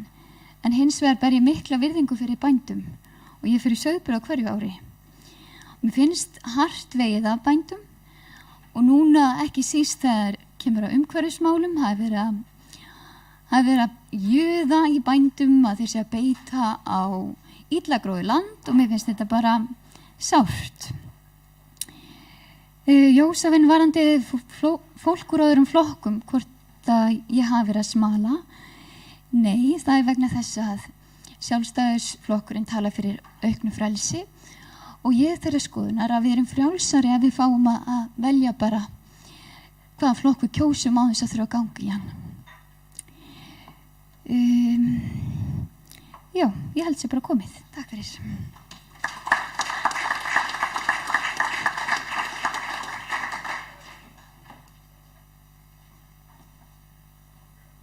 Ég get vottað þetta með Gullu að hún fer sannarlega í sauðburð á hverju ári af því að ég hitti bónda á Fjöllum sem sagði mér þegar hann vissi að ég væri frambúið, já, Gunnlaugur Helga, hún kemur hérna á hverju ári. Og ég sagði, já, mátt ekkert búast við henni í ár, hún er á fullu prókjur en hún tók sér frá dag til þess að fara og sinna þessum verkum, þannig að það er rétt. Aðalsteinn og Tómas Ingi líka með landbúnaðinn. Ég held að við höfum að gera allt sem okkar valdi stendur til að standa vörð íslenskan landbúnað. Við erum hérna með einstök gæði, sýklalyfjanótkun er í lágmarki hérna með það sem að kemur erlendis frá og við verðum átt okkur á því að þetta skipti máli. Við erum að berjast við það í heilbrigðiskerfinu að þessi sýklalyf, þau fara áfram í afurðina og berast til okkar og svo er ein af stóra áskorunum sem að heilbrigðiskerfið er að berjast við næstu áratugi, það er sýklalyfja ónæmi. Af því að við erum alltaf að fá þetta í svo smáum skömmtum að bakteríuna er fann að læra inn á þetta. Þannig að við höfum að gera allt sem í okkar valdi stendur til þess að gera betur þar. Við þurfum að hlusta hvar er pottur brotinn, hvar eigum við að bregðast við í þeim efnum að Jósafinn vini mínum, þetta er alveg rétt hjá þér og við verðum að horfa núna ef við ætlum að ná þriðja manninum inn og ég er full að trúa því að við náum honum inn ef við erum að spanna allt þetta stóra kjördæmi sem að nær frá Siglufirði, austur á Djúpavog, að við fáum fólk sem að talar röddum allra þessara byggða af því að menn þekkja sína heimahaga best og menn vita hvað það er sem máli skiptir þar.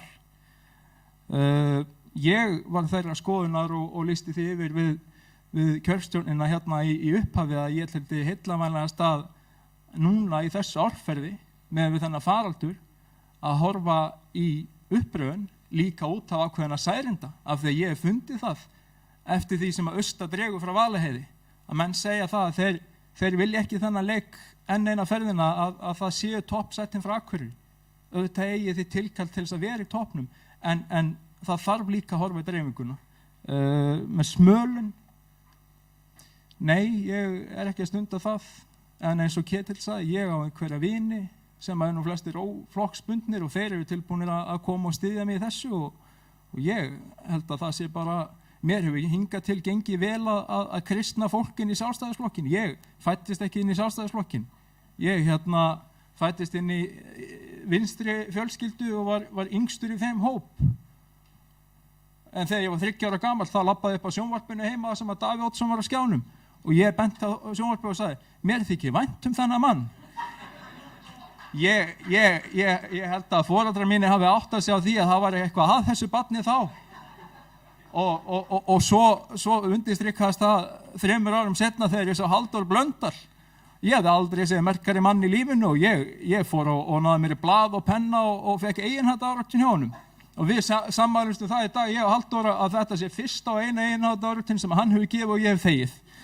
Þannig að ég tók algjörlega og nú móðir mín Valgerður Gunnarsdóttir, hún gekk í flokkinn til þess að styðja son sinn 2009 sem þá ungliðin í hópnum í prófkjöri og hún tók síðan sæti á þingi 4 árum seinna.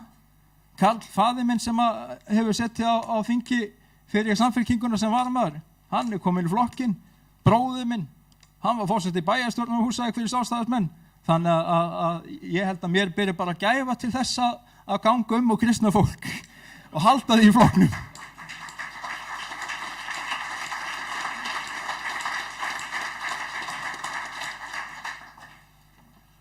Já, mér líður nú bara eins og ég sé komin í kirkju eftir þennan lestur.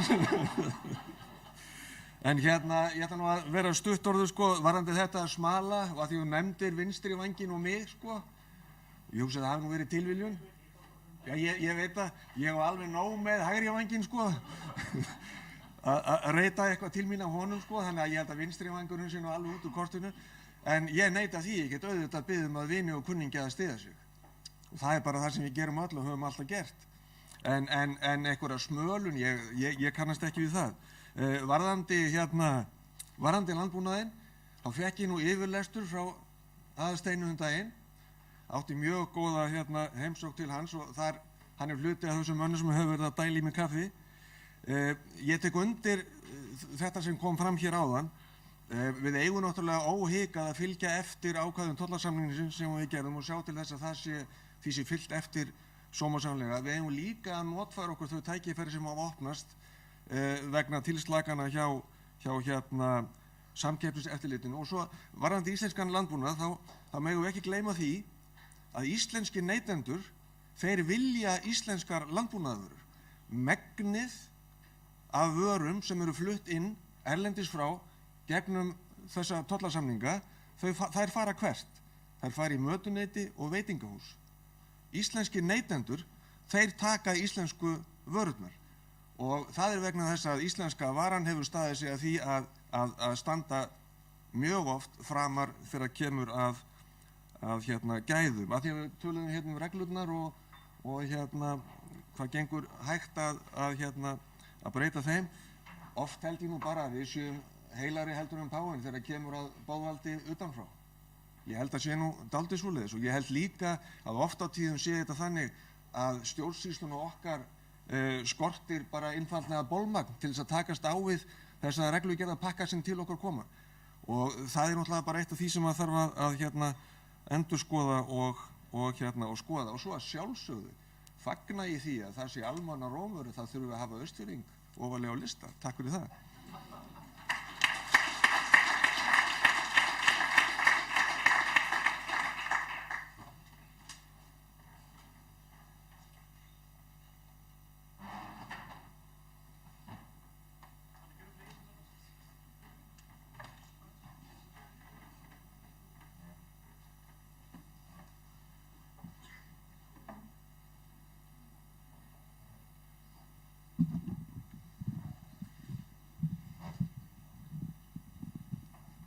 Já, aðeins beðandi var landbúnaðin fyrst og ég tek það kannski bara saman.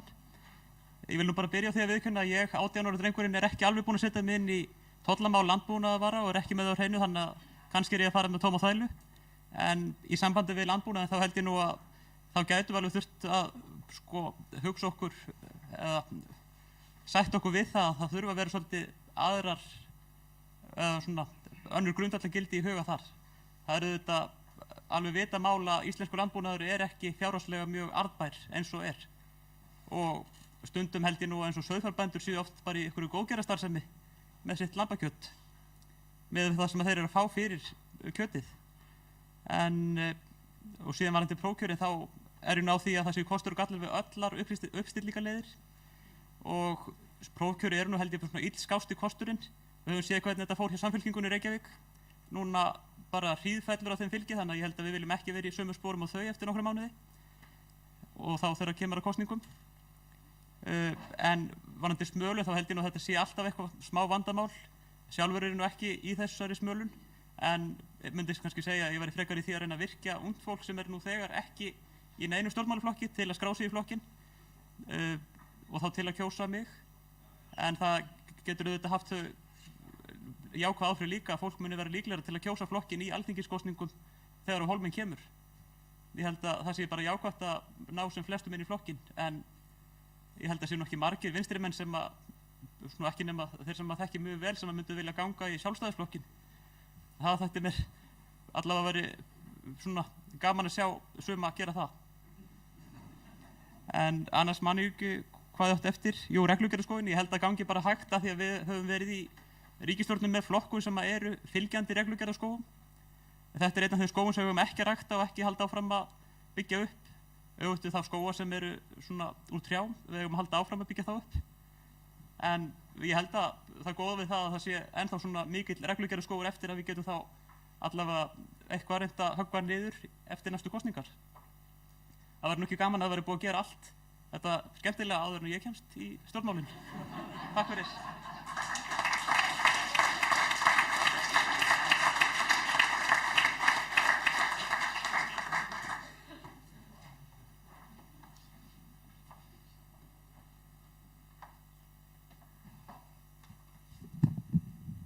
Já, varðandi landbúnaðinn, hann náttúrulega gífurlega mikilvægur og þessi innflutningur, það þarf náttúrulega að fara eftir tollum og mér finnst líka varðandi kjöt, það eru agalega vel falið svona upprunaland, það þarf að vera meira áberandi. Við viljum alls ekki missa okkar íslenska lambakjöt, það bara þannig, en maður hefur náttúrulega séð það að þetta engan veginn að borga sig. Allir bændur eru í aukavinnu og bara annarri aðalvinnu og það bara sorglegt. Þannig að það þarf náttúrulega að fara gott samtal, að vera gott samtal við bændur og finna út hver besta leiðin. Ég hef náttúrulega ekki reynslu þar en ég veit að ég vil íslenskt lambakjöt, ég vil að þetta borgi sig þannig að í fréttum hefur það verið þannig að þeim fækkar og fækkar fé fækkar og fækkar með hverju ári og það þarf náttúrulega að gera eitthvað í því út af því að þetta viljum við standa vörðum og auðvitað einfaldar reglur og hjálpa til þar.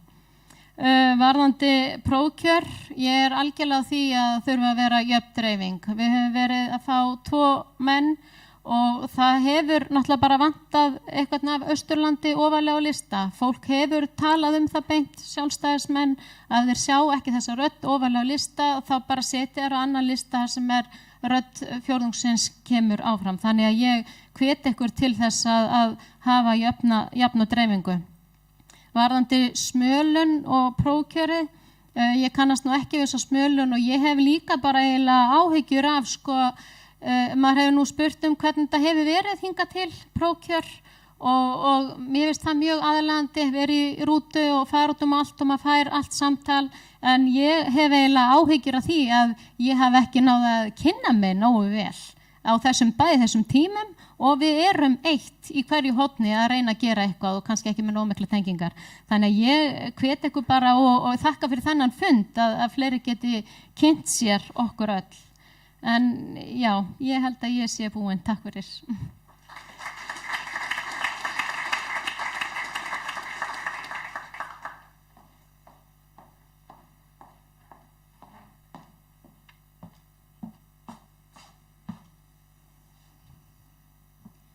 Já, auðvitað ég að standa verðum landbúnaði. Þetta bara pjúra byggðamál.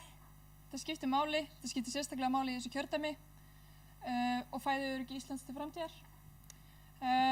Við þurfum þá sérstaklega að einfalda regluverk hjá bændum og við þurfum að styðja við þá og sjá það að við séum að hámarka gæðin og tryggja þessa innlendu framleiðslu og hreinlæti hennar.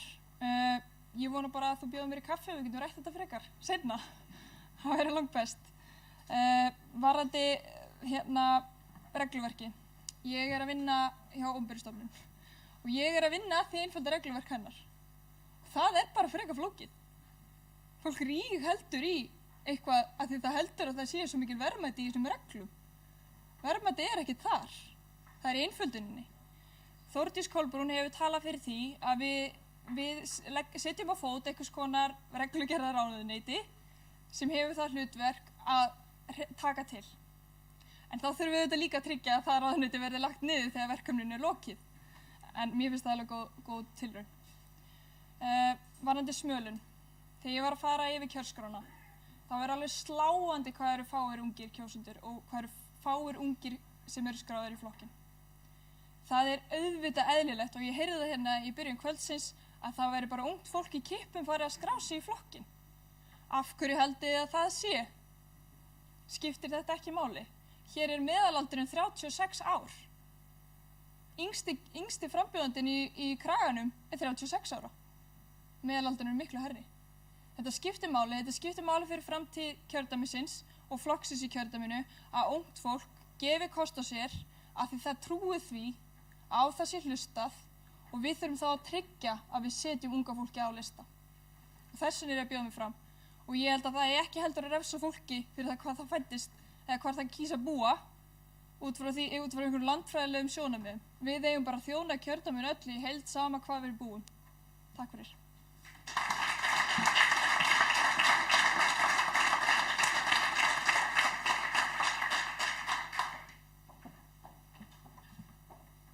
Jæja, við ætlum að vera stutt orð.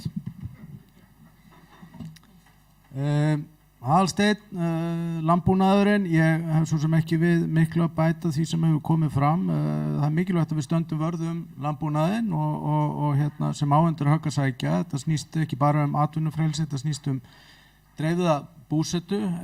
Ég hins vegar ekki talsmaður hárra tolla eða mikilla tolla, en ég get alveg lofað því að ég ekki talsmaður þess að fara að kollvarpa íslenska landbúnaðinum með innflutningi á erlendum landbúnaðarvörum. Fyrir mér snýst þetta að gera landbúnaðinum kleift að starfa áfram, styrkja stoðir hans áður en við förum að huga að einhverjum breytingum. Jósefinn varðandi prófkjörið og smölun. Við í Fjarðabyggð, við höfum undanförnum árum gengi bara nokkuð vel í að frelsa kommana í Neskaupstað og við köllum það frelsun, ekki smölun. Og okkur hefur bara gengið mjög vel í því og ég kannast við nýskráningar. Ég kannast við nýskráningar í Fjarðabyggð, ég kannast við það víðar. Við erum að fá miðflokksfólk tilbaka og þetta einmitt að góða við prófkjör að við hérna fáum fólk til þess að hafa áhrif á listan okkar og þar að leiðandi það líklegra til þess að kjósa hann úr því að það hafði áhrif á því að móta hann. Þannig að ég get alveg fallist á það að það hafi verið nýskráningar og er stoltur af því að ég á hluta af þeim. Tómas Ingi, varðandi regluverkið, þá tek ég bara undir það sem hefur framkomið hérna og við erum auðvitað byrjuð á ákveðnu vegferð varðandi það að einfalda regluverkið, nútímavæða það, auka rafræna stjórnsýslu. Við erum líka farin að eyða út ónauðsynlegu regluverki. En fyrir mér þá snýst þetta talsvert meira en það. Við höfum verið að opna á aðhaldslaust eftirlitskerfi með því að opna á það að eftirlitsstofnanir geta verið að sækja sér sértekjur í auknum mæði.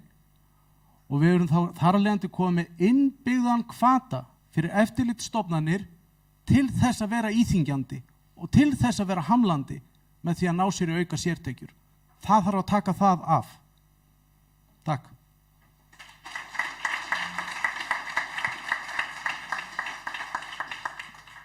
Já, takk fyrir þetta.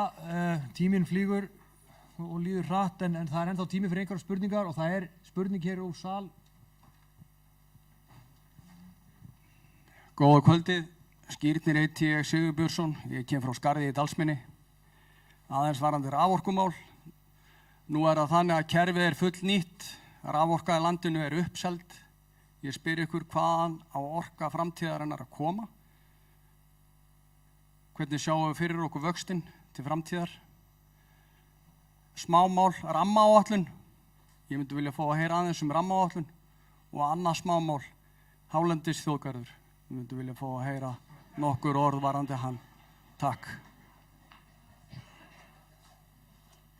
Hugmyndin var að taka nokkra spurningar saman en Skírnir fór nú langt með að klúra því hjá mér. Ég ætla að taka eina í viðbót. Það er hérna.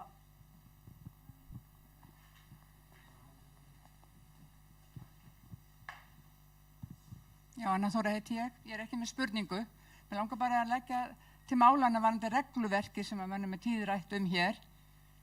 Okkar fólk, okkar ráðherrar, meðal annars Þórdís Kolbrún og Kristján Þór hafa verið mjög ötul að vinna í þessum málum. Ég kann ekki tölur frá Þórdísi Kolbrúnu í ferðamálunum, en Kristján Þór skrifaði í maí 2020 að felldir hafi verið út 34 lagabálkar á sviði landbúnaðar og sjávarútvegs, 6 stjórnsýslunefndir lagðar niður og fleiri punktar sem að tínur upp. Og í pistli sem hann skrifaði þegar hann tilkynnir hann ekki fyrir að kosta sér í þessum kostningum nú, þá skrifar hann að ríflega 1200 reglugerðir á sviði landbúnaðar og sjávarútvegs hafi verið lagðar niður í þessari stjórnartíð frá 2017 reyndar. Takk. Bara koma þessu framfæri.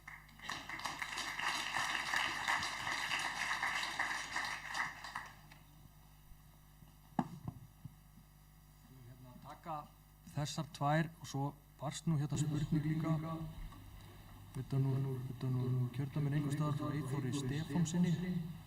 Ég ætla bara að lesa hann upp eins og hún kom hér. Hvað finnst frambjóðendum aðgerð B10 í byggðaáætlun jöfnun og aðstöðumun á millilandaflugvöllum sé ekki lengur í aðgerðaáætlun í hvítbók byggðamál? Þessum spurningum frá Skírni og þessari sem ég var að lesa hér upp, þeim beint til ykkar allra. Við skulum bara hafa sama háttin á, sömu röð og þið getið brugðist við.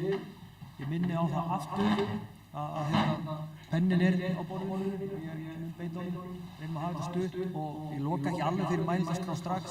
Höfum hann að opna í smá stund, þannig ef það eru frekar spurningar þá biður fólk að gera vart við sig.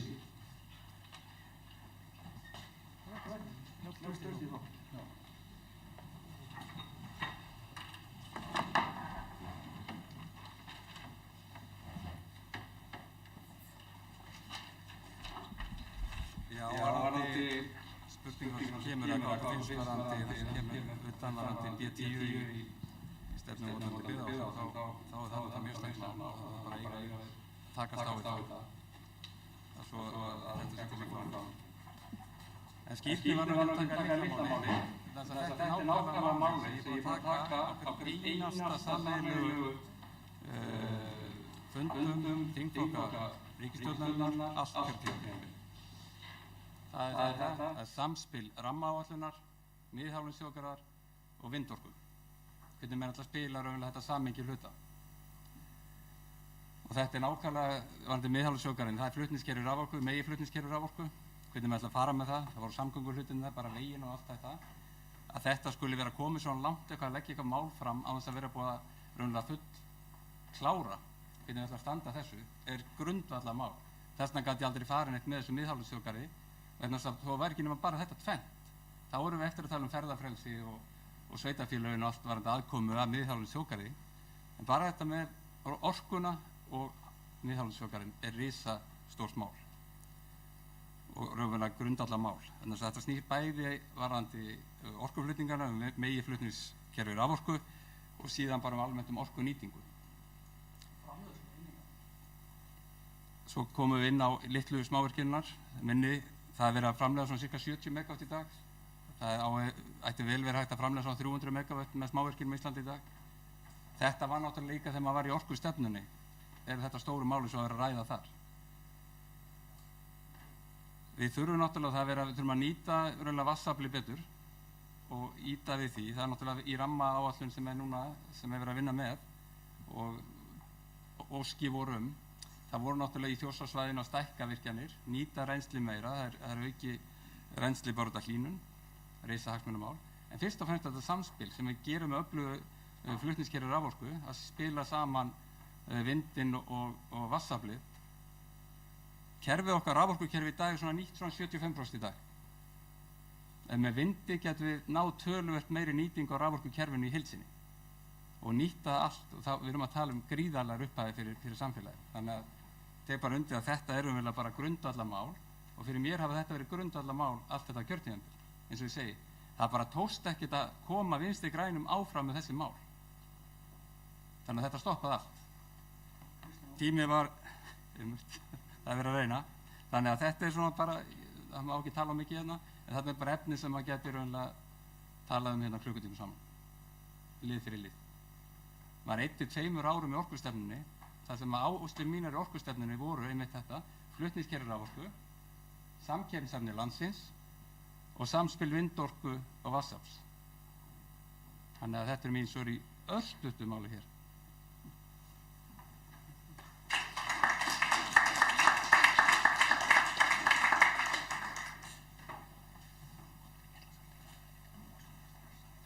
Já, ég skal sýna honum hvernig örstutt mál er. Herðu, hálendisþjóðgarður, þetta virðist ekki vera góð hugmynd. Ég hef áhyggjur af Kjalvegi, flutningi raforku milli suður og norður. Þannig að ég myndi alls ekki styðja það. Síðan rammaáætlun, það er mjög miður að sé búið að vinna í fjölda ára að einhverja áætlun og bara vel unnið til margra ára og svo verið að rífa það niður bara út af því einhverjum tilfinningum hjá fólki varðandi einhverja virkjunarkosti og færa það á milli áþurfi.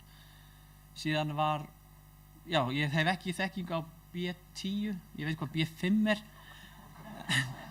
en ég treysti Njáli í þessu. En það var einn hlutur í viðbót þarna, já, raforku framleiðsla. Við eigum náttúrulega að, eins og Njáll nefndi með samspili, það náttúrulega, við eigum að virkja eins og vindorku, nýta vindorkuna þegar mikill vindur, þegar dæla vatninu aftur upp í lónin, nýta það svo þegar logn og reyna að ná með betri nýtingu í kerfinu og bara græn orka áfram.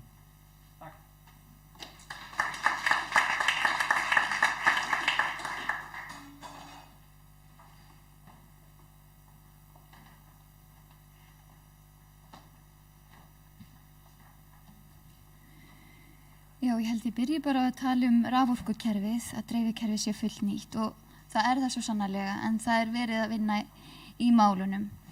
Þó ekki nógu hratt og þetta rosalega hamlandi. Það til dæmis ekkert gert hérna norður, hér hjá okkur sko, þegar sló út í óveðrinu 2019. Það verið að laga hlutina en það þarf því miður alltaf að verða svona eitthvað tjón svo hjólinn fara að snúast. Það í þokkabót, það til næg raforka en af því að dreifikerfið svona lélegt þá komum ekki til skila. Mér skilst að það séu til auka 50 megavött á Kárahnjúkavirkjum sem dæmi sem að tekst ekki að nýta. Þannig að við þurfum að byggja upp dreifikerfi okkar til þess að hafa meiri raforku til umráða. Varðandi hálendisþjóðgarðinn, ég segi bara nei við honum og það var mjög góður þáttur rammaáætlun sem að Kveikur var með. Ég mæli með honum. En svo annað, varðandi framleiðslu á raforku. Þá við náttúrulega, þá virkjanir okkar að nýta jökulvatn og þar sem að það hnattræn hlýnun í gangi, þá meira rennsli og þá til dæmis hægt að bæta við túrbínum eins og Búrfell 2 getur gert. Það getur bætt við túrbínu og þar alveg framleitt meira rafmagn. En ég tek alveg undir, það rosalega spennandi tækifæri með vindorkuna, líka af því að þetta svona kostur sem afturkræfur. Ef okkur líst ekki á hann þá getum við alltaf tekið vindmyllur niður, við getum endur unnið þær og svo bara margt sem við þurfum að huga að, til dæmis eins og með líftíma vatnsaflsvirkjana, lónin fyllast að setja og hvað ætlum við að gera þá? Ég segi bara við þurfum að hugsa fram í tíman, hugsa í lausnum. Hvítbók, Eyþór nefndi hvítbók, ég ekki kynnt með þennan bálk, en mér skilst að þessi enn hægt að senda inn athugasemdir og við bara að nýta það. Takk.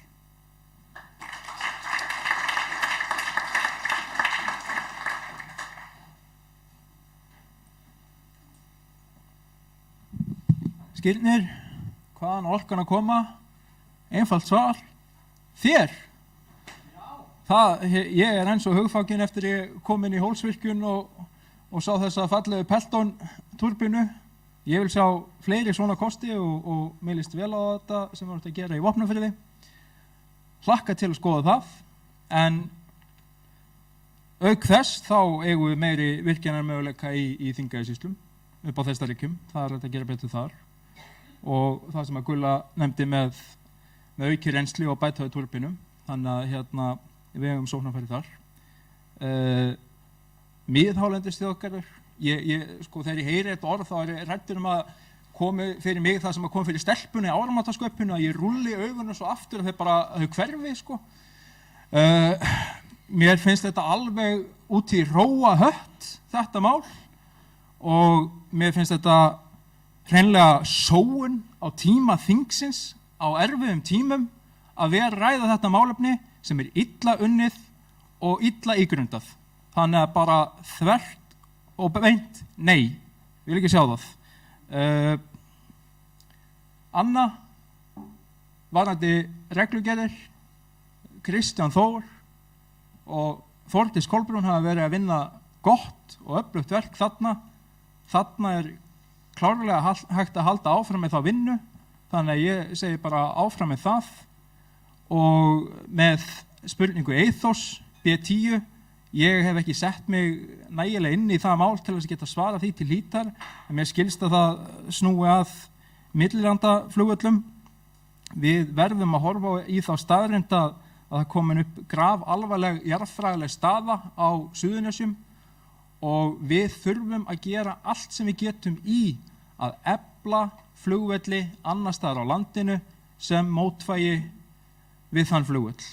Þannig að höldum áfram með þá góðu vinnu og gerum betur. Takk.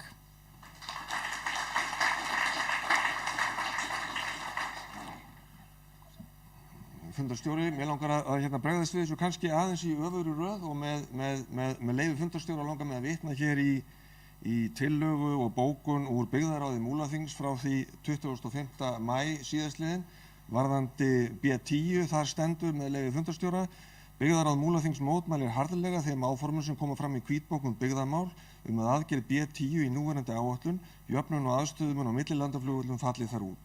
Byggðarráð Múlaþings lítur svo á að aðgerðin sé ekki lokið og felur sveitarstjóra að skila inn umsögn í samræmi við umræður á fundinum. Þannig að það liggur alveg ljóst fyrir hver mín afstaða varðandi þetta. Varðandi orkuna, það verða nú þannig að alltaf þegar að talið berst að orkuöflun að þá kemur náttúruvernd inn í spilið. Það hefur einhvern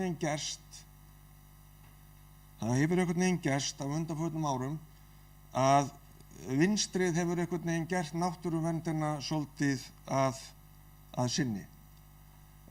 Ég stundum hugsa við þessu vegna þess að mér finnst íslensk náttúruvernd stundum vera líkari því að vera staðbundin landvernd frekar heldur náttúruvernd í heild sinni, vegna þess að í öðru orðinu þá tölum við hnattræna hlýnun og í hinu orðinu þá ætlar allt koll að keyra ef við ætlum að nýta okkur endurnýjanlegar orkuauðlindir sem eru hér til staðar.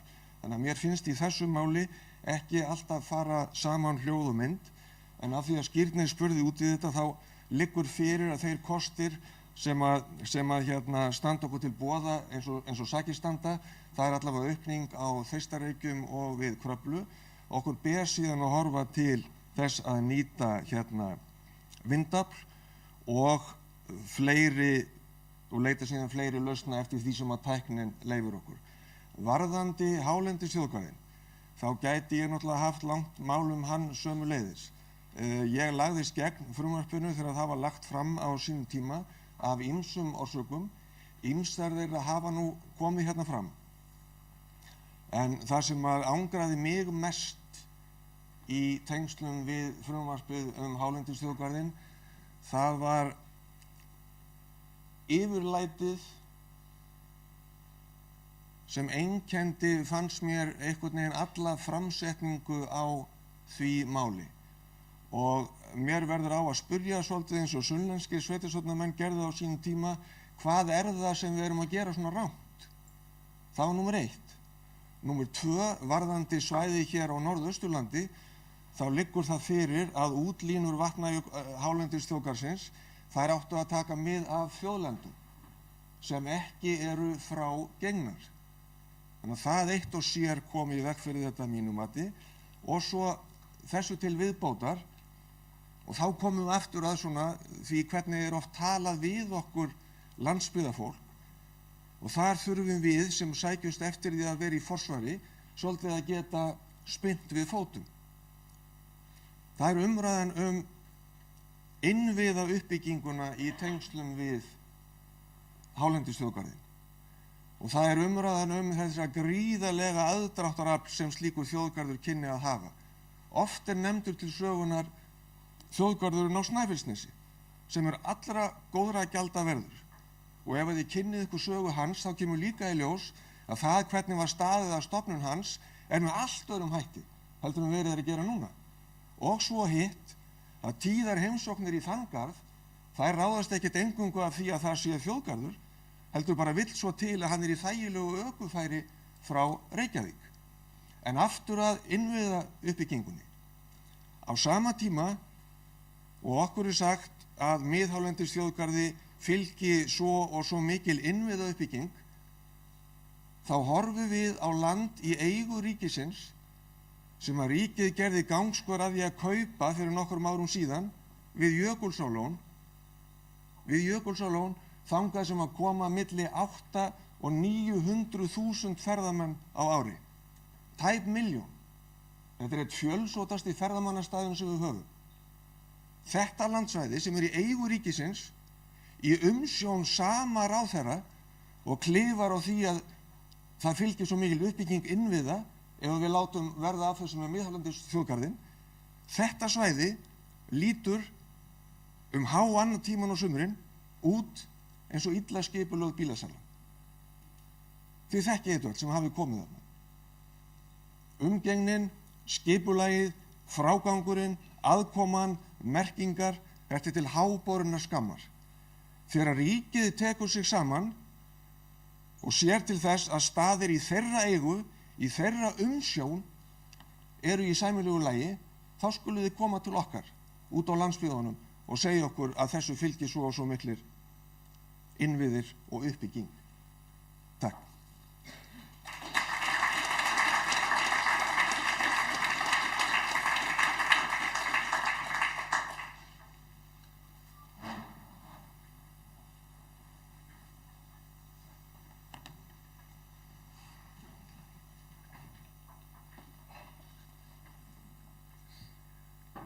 Já, við byrjum aðeins á B10, þá verður nú bara að segja að ég veit ekkert hvað það verður að tala um og þetta er kannski eins og rússneska spilið aftur á baka eða þetta lýsir einhvern veginn í mínum huga, en ég treysti á að þingmaðurinn okkar sjáu bara um þetta og kannski Gauti, sveitarstjórnarmaðurinn, en ef við förum nú aftur að því sem var verið að spyrja líka, þá voru það að raforkumálin, jú, varðandi þau þá held ég að við þurfum bara að sætta okkur við það að við verðum að virkja meira.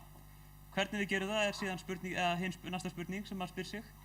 Ég held að við eigum að skoða fleiri kosti heldur en bara svona vatnsfalla orku. Það eru takmörkuð tækifæri þar, við getum ekki bætt við endalaust.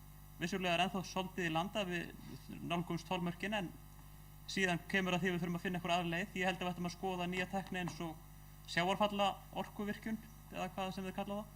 Og svo þetta vindmyllurnar og svona, en við þurfum náttúrulega að passa að vindmyllurnar séu ekki að skemma fyrir okkur. Það náttúrulega getur verið að þær geri það ef þær eru á villsum stöðum. Og ég held að, eins og í sambandi við náttúruvernd, þá held ég við verðum bara að sætta okkur við það að orkan hérna er umhverfisvænni heldur en í Kína. Ef við framleiðum orkun ekki hérna og höldum upp við þessum álverum, þá fer þetta bara til Kína og þar verður þetta kólakynnt eitthvað dæmi. Er ekki betra ef við gerum þetta hér og þá með smá afleiðingum. Hálendisþjóðgarðinn þá er ég á móti núverandi frumvarpi. Með því er ég ekki að segja samt að ég sé á móti þjóðgörðum almennt. Oft geta þeir verið góðir eins og Gauti kom inn á. Þjóðgarðurinn á Snæfellsnesi sýnist það.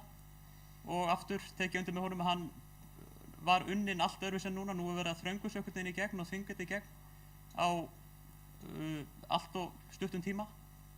Og almennt þjóðgarða þá þurfa þeir bara að byggja á góðu samkomulagi við íbúa viðkomandi svæða og þeir mega heldur ekki aftra eðlilegri uppbyggingu og raforku eða orkumála og auðlinda uppbyggingu. En áður en ég fer nú bulla aðeins svo mikið viðbót þá ætla ég að láta gott heita og segja bara takk fyrir mig.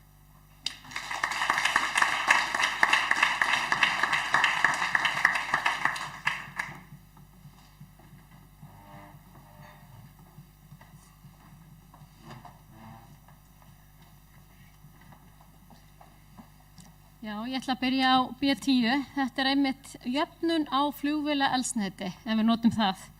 Og það er akkurat eitthvað sem við erum búin að vera að berjast við hérna bara árum saman eða áratugum saman. Og það er reikningsdæmi sem liggur þar fyrir, sem hefur verið unnið, að á Keflavíkurflugvelli þá hækkar lítirinn einhverja aura og í staðinn þá fáum við sama verð hér. Það er það lítið sem er selt í rauninni hér út á landi að þetta er allavega þetta verk því er ekki lokið, þannig að það er skrítið að það fari bara úr þessari byggðaáætlun, þannig að enda var því mótmælt.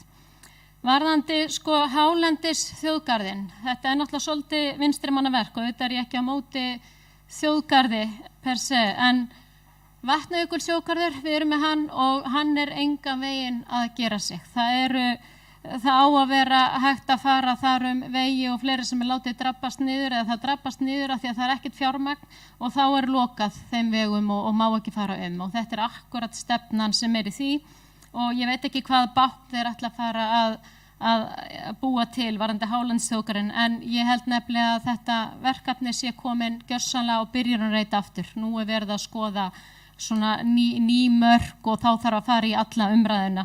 En það sem líka einmitt ekki, það einmitt varðandi orkuöflun, það verið að loka á hana í hálendisþjóðgarðinum.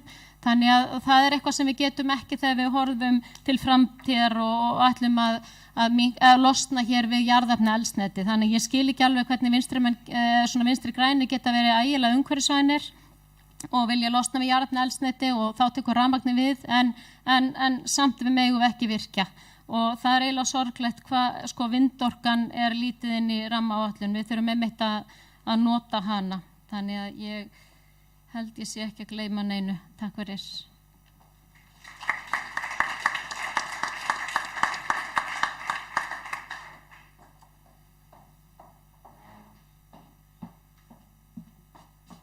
Að labba rösklega til að lengi ekki fundi meira. Við erum öll orðin þreytt. Þetta voru stóru málin. Takk fyrir þessa spurningu.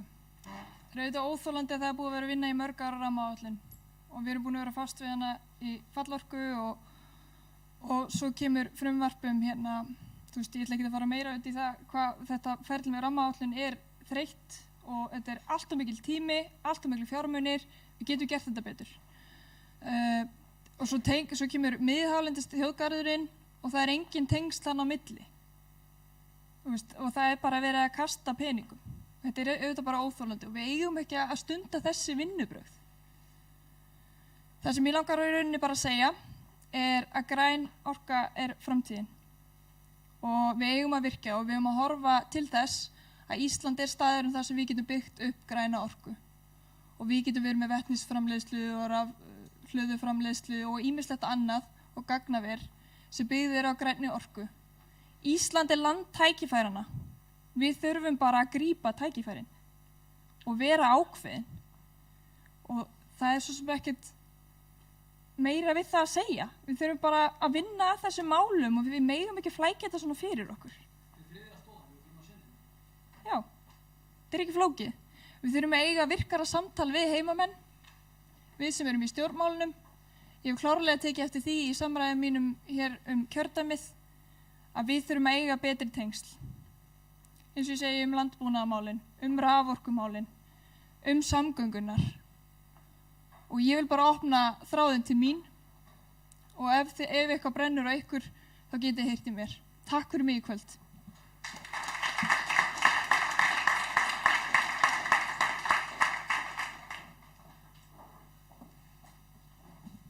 Ég ætla að reyna að taka þetta í réttri röð. Skírnir, hálendisþjóðgarður, bara rétt sem allt sem hefur komið þetta fram. Ég segi nei, þetta forræðishyggja og aukin miðstýring, þetta skerðir tækifæri okkar til framtíðar og ég mun ekki styðja það. Varðandi raforkumálin í heild sinni, þá höfum við ótal tækifæri og við búum svo vel að þetta allt saman græn tækifæri. Hvort sem það vatnsaflið, vetni, vindorkan, þetta allt tækifæri sem við höfum til uppbyggingar. Við sjáum það að ef við förum í auknum mæli út í vindorku, það eitt og sér getur bara stutt dreifikerfið. Og horfum á það í Þórshöfn, þeir tala það að fara í vindorkugarð í Brekknaheiði og það mun einmitt flýta fyrir öflugri dreifikerfi til þess að nálgast raforkuna sem þar þá framleidd. Þannig að þeir eru að tala að fara að nálgast þetta með öfugum hætti og ég styð það og þar eru menn að horfa til þessara spennandi verkefni sem Finnafjörður vetnismálin kemur sterkt þar inn og þar værum við að byggja undir hringrásarhagkerfi með útflutningi og mikillu uppbyggingu sem kemur sér virkilega vel. Það eitt sem á eftir að koma fram varðandi raforkumálin og það einmitt það sem ég alltaf að tönglast á og það hvað við erum mikið hið opinbera hamlandi. Við erum með 5-falt öflugara matskerfi við það að fara og skoða einhverja virkjunarkosti. Við þurfum að fara og taka kosti og fara 5-falt oftar í matskerð heldur en Norðurland. Þarna tækifæri til þess að stytta málsmeðferðartímann, auka möguleika okkar og við erum að þvælast í skipulagsstofnun, umhverfisstofnun og svo framvegis. Anna Þóra, regluverkið, ég algjörlega sammálaður og ég kom einmitt á það að þessi vegferð er hafin og hún er hafin hjá Kristjáni Þór, Þórdísi Kolbrúnu, Áslaugu Örnu. Það er bara hárrétt og við erum ekki bara að útrýma óþarfa regluverki, heldur erum við að stytta biðtíma, við erum að auka rafræna stjórnsýslu sem allt kemur á góðum notum og við þurfum að halda áfram og gera gott betur en við þurfum einnig líka að horfa til þess að draga úr þessu tröllvaxna stækkun sem hefur orðið á eftirlitsstofnunum þar sem við höfum leyft þeim að vaxa aðhaldslaust og ég er búinn að tönglast á þessu. Varðandi B10, ég er ekki vel að mér í þessu byggðaverkefni.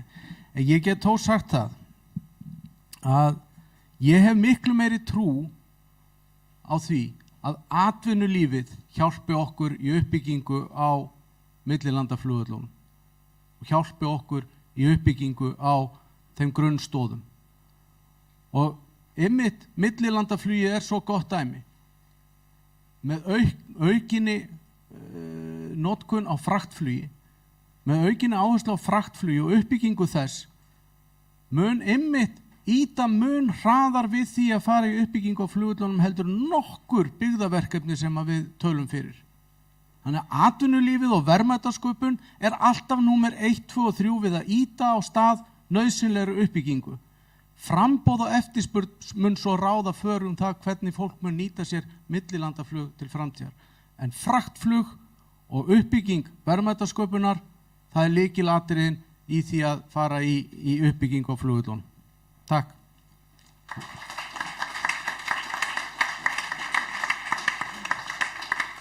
Já, gott fólk, þetta er að vera langt og loftlaust, en það eru 2 spurningar allavega í viðbót og það er opið fyrir mælendaskrá í smá stund til viðbótar, en ég neyðist nú til þess að fara að loka henni fljótlega, það eru konar 3 spurningar.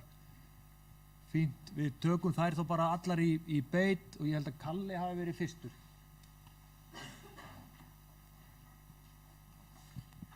Ágætu frambjóðendur, takk fyrir að sjá ykkur hér. Það er ein smá spurning til ykkar. Sjávarútvegur er mjög stór þáttur í þessum landshluta, þessu kjördæmi. Það hefur ekkert verið rætt hann hér í kvöld. Kvótakerfið er mjög umdeilt, virðist vera þegar að það kemur til umræðu á Alþingi. Hver er ykkar afstaða til núverandi kvótakerfis?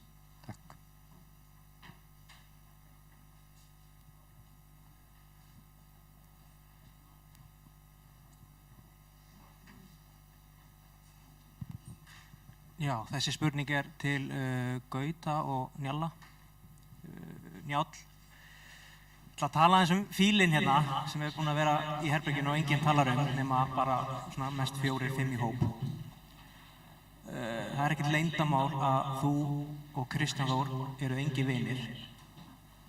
Hann er nú að hverfa á brott, eftir stendur fólkið sem hefur öflugt fólk og vera að hjálpa honum í starfinu.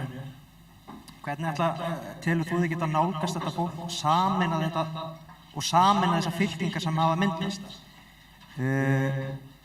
Vegna þess að ég tel og margir aðrir að þessi rígur milli ykkar, það þarf 2 til að rífast. Hann hefur skaðað starfið hérna hjá okkur og ég tel að vera einmitt ástæða fyrir þessu lélega fylgi sem við erum að fá núna. Þetta er 16,5% held ég hérna í norðaustur. Þetta er á þinni vakt, meðal annars. Gauti, telur þú þig geta sameinað þessar fylkingar og munið þið sætt ykkur við annarsætið?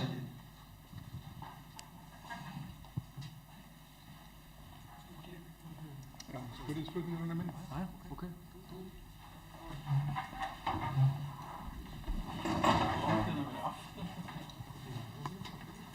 Sælverið, Þórhallur heiti ég. Í dag kom út áhugaverð skýrsla sem var kynnt, svo kallið Gylfa skýrsla. Það kom fram að Framlög til hjúkrunarheimila hafi rýrnað 0,5–1% á síðustu árum. Nú í kjördæminu okkar þetta rekið sem einkarekstur á vegum sveitarfélaga og ríkis. Hver afstaða ykkar til, þetta er tvennslega spurning, hver afstaða ykkar til rekstur hjúkrunarheimila? Á þetta að vera einkarekið á vegum sveitarfélaga eða ríkisins? Og munið þið styðja einhversslags leiðréttingu á fjárheimildum til hjúkrunarheimila? Ef það ekki fleiri spurningar, þá loka ég mælendaskrá en þið fáið að sjálfsögðu tækifæri til þess að bregðast við. Og þetta voru allavega 2 spurningar til ykkar allra. Skulum hafa bara áfram sama háttinn á. Já, það þá bara öll trausti. Þér óhætt að koma hér upp og bregðast við þessu.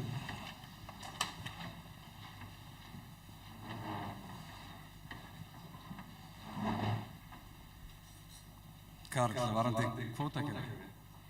Við erum með flottasta fiskveiðikerfi í heimi. Kerfi sem að skapa gríðarleg verðmæti með þessum hætti, eins og við erum að gera þetta í dag. Það ekkert kerfi í heiminum eða nokkuð annað land sem að skapa þessu verðmæti úr sjávarútvegi eins og Ísland. Þannig að ég fylgi því klárlega eins og það er struktúrað, en það er bara grundvallarmál fyrir sjávarútvegurinn er bara stór undirstaðandi okkar velferð. Það er nánast ekkert annað land í heiminum sem að skapa verðmæti í samfélagsins. Þetta ríkis stutt út allan heim. En í okkur þetta 8% landsframleiðslu. Þannig að það bara í þessari yfirburðastöðu, þannig að það skiptir gríðarlegu máli að við höldum og byggjum áfram þessu kerfi. Þegar við erum stöðugt að bæta með einhverjum hætti.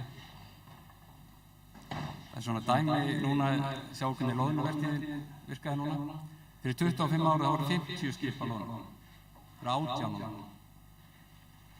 Það voru skipin svona 500, taka 500 til 700 tonn. Nýjustu skipin og þessi stóru sem við nýta eru taka 3000 tonn. Keldum, kæligeymslum og annað. Það er bara þetta hefur skapast út frá þessu kerfi, að nýta þetta með hagkvæmum hætti. Varðandi það sem Valdimar kemur inn á, ég sé engi vandamáli því að binda þetta saman betur saman. Ég er að tala fullt af fólki. Ég held að það sé nú oft líka gert meira úr þessu heldur en þetta raunveruleikinn hefur verið. Það fer ágætlega á með okkur Kristján. Við erum að vinna, ég er búin að atvinna allir þessi ár. Þegar því það að ég hef verið að vinna þá til að náða með sjávarútvegsráðherra og síðan ferðamála, nýsköpunar og iðnaðar. Það kemur inn í atvinnuna. Þannig að ég sé engin vandamál í því. Hjúkrunarheimili, þetta er ekki litla spurningar hérna, hjúkrunarheimili, ég var bara að taka þetta í stíl. Sko, þetta er bara frá að maður var hérna í bæjarmálum, hefur lengi verið stórt og erfitt mál sem að snýra rekstri hjúkrunarheimilina. Auðvitað er bara leiðin að finna hagkvæmustu kostin í að reka hjúkrunarheimili. Og það geta komið mismunandi rekstrarform. Á Íslandi í dag eru þetta fyrst og fremst sjálfseignarstofnanir, sveitarfélög sem hafa verið að reka hjúkrunarheimili. Ríkið hefur ekki verið stóri aðilinn í rekstri hjúkrunarheimila í Íslandi hingað til. Og þetta er mjög stór útgjaldalegur og það mun stækka gríðarlega mikið. Þess vegna gríðarlega mikið og stórt framtíðarverkefni að ná utan þetta. Það er þeim hætt á Íslandi í dag að í aldrinum 80 ára og eldri þá er cirka 20% af hjúkrunarheimili í þeim aldursflokki. Í Finnlandi er þetta 8%. Menn er með aðrar áherslur og gera hluti öðruvísi. Þetta er svona framtíð, maður horfa hvað við erum að gera annar staðar. Og þannig að við ræðum þetta, maður svara þessi ekki alveg á tveimur. Þetta er svona eitt af því sem hefur nú verið að við höfum verið að vinna mikið og það í fjárlaganefndinni og það er verið að vinna akkurat verið að ræða þessa hluti varðandi fjárauka til hjúkrunarheimila í þinginu núna. Þannig að það er akkurat verið að skoða þessa hluti. Þannig að við í meirihlutanum fjárlaganefnd vorum alltaf mjög upptekin af þessu sem er rekstur hjúkrunarheimilana. Það sem er mikilvægt að Gylfaskýrslan sem komið fram, það er búið að bíða lengi eftir að fá þetta raunlega fram. Það er nú þannig í ríkisreksturinn, það vantar svo oft svona alvöru, tölfræði hluti. Það sem búið að greina raunverulega, maður skilur þetta stundum ekki alveg, þú þekkir það Þórhallur, hvernig þetta virkar stundum, en ég segi þá afstæða til rekstur hjúkrunarheimila, hún skýr. Við finnum besta rekstrarformið, ódýrasta, en við verðum náttúrulega að fjármagna þetta og finna út hvað besta leiðir og við getum náttúrulega ekki með að við mannfjölda spár og aldurs hvernig spárnar eru og hvernig þetta þróast núna. Þið sáum nú bara rétt fyrir það er ekki langt sem við sáum þetta í fréttunum, að það að fjölga alveg stórkostlega í þessum elsta flokki. Við erum ennþá tiltölulega ung þjóð. Við erum 10 árum yngri sem Þjóðverjar. Við erum með meðalaldur svona 37 ár með Þjóðverjar 47 ára meðalaldur. Þetta er raunlega stóra verkefni framtíðar hjá ríkinu. Það er raunlega hvernig við ætlum að akkurat takast á við þetta stóra menn. Þetta verður alltaf stærri og stærri hluti af ríkisrekstrinum og það sem er að gerast í ríkisrekstrinum, það er alltaf stærri hluti sem fer í heilbrigðis, velferðarmálin. Það stækkar og stækkar innan ríkisrekstursins og það verður alltaf minna og minna til að fjárfesta í öðru samgöngum og öðrum hlutum. Þannig að þetta er raunverulega stærsta einstaka framtíðarverkefni. Það er reksturinn á heilbrigðiskerfinu og það sem hjúkrunarheimilin er svo sannarlega einn af stóru málunum innan.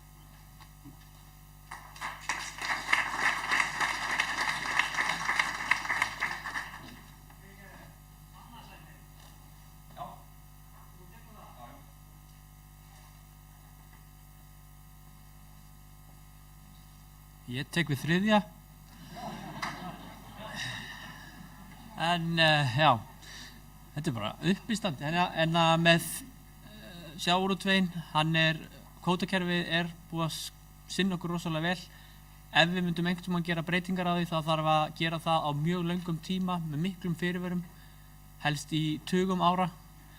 Það er að ræða einhverjar prósentur upp og niður varðandi auðlindagjöld, en við bara eigum að reyna að halda fram að gera það sem gott er.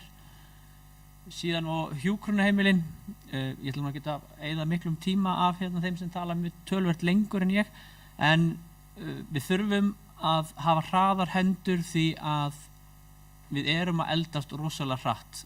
Þetta kemur mjög hratt í baki á okkur og við verðum að búin að vera undirbúa það áður það kemur. Þannig að takk fyrir. Og takk fyrir í kvöld.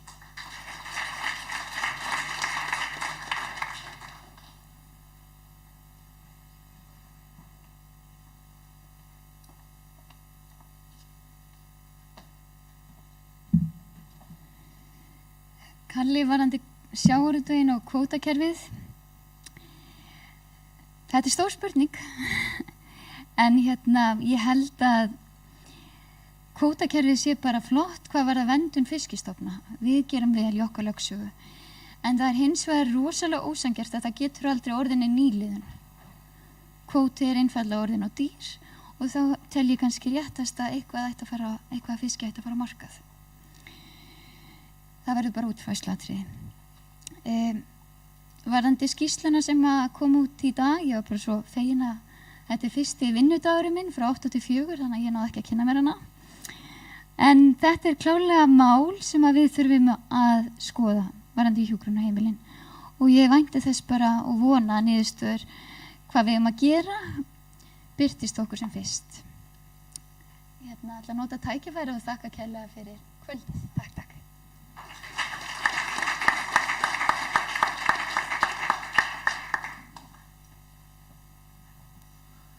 Kalli, varðandi í kvótakerfið, það er alveg hreint og klart mál að það hefur verið gott og slæmt fyrir þessum byggðarlög. Hins vegar er margt gott í kvótakerfinu og menn er að ná að nýta aflann með aukinni hagræðingu sem er til bóta. Við viljum hagræða, en hins vegar þurfum við líka að hugsa smærri staði og minni pláss og þá þurfum við kannski að skoða eins og til dæmis strandveiðar, hvort við getum einhvern veginn útfært það betur, hvort við eigum að horfa frekar á daga, grásleppuvertíðin, þannig að það sé jöfnuður þar á milli og við erum alltaf þjóð sem höfum byggt okkur upp á sjávarútvegi og ég held við höfum bara að halda áfram á grænni grein og gera vel. Hjúkrunarheimilin, Þórhallur, þetta er heit kartafla sem að einhver verður samt að halda á. Það er bara þannig og við verðum, og þetta er bara eitt af þeim verkum sem við verðum að vinna, af því að við vitum að þjóðin að eldast og við getum ekkert stungið hausnum í sandinn með þetta vandamál. Við verðum að leita leiða til þess að finna sem hagkvæmast fyrirkomulag á rekstur hjúkrunarheimilina án þess að það bitni á gamla fólkinu. Við verðum öll einhvern tímann vonandi gömul. Takk fyrir kvöldið.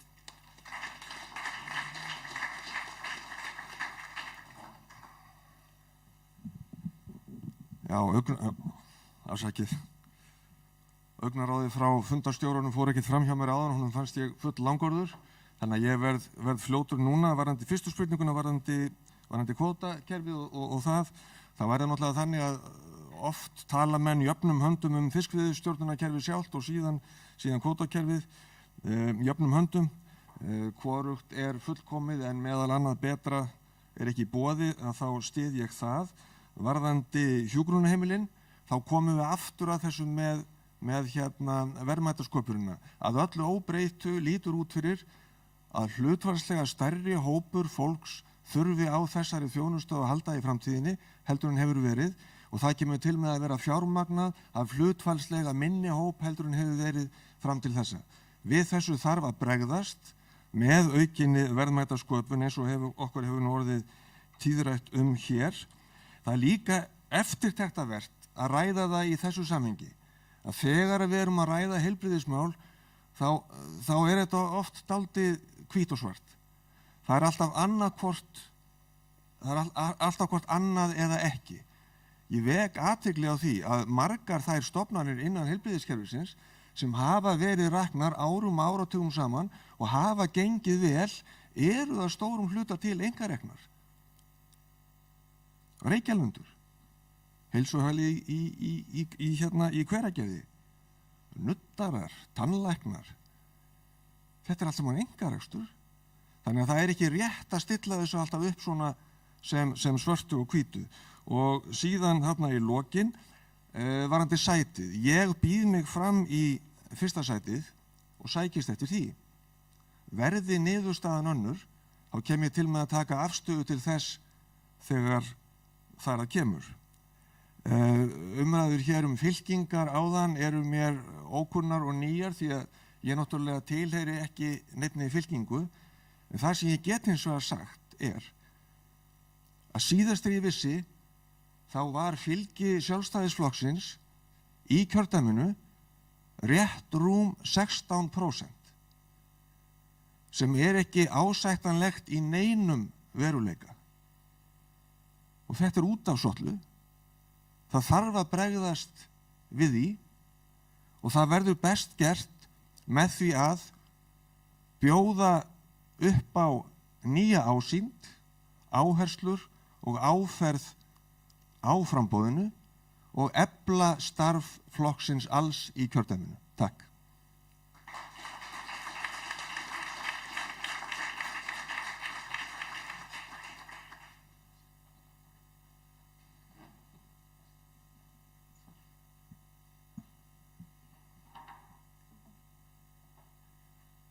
Já, við byrjum að sjávarútveginum. Ég held að við getum allir verið sammála það að kvótakerfið mjög umdeilt og við getum líka verið sammála það að það ekki gallalaust.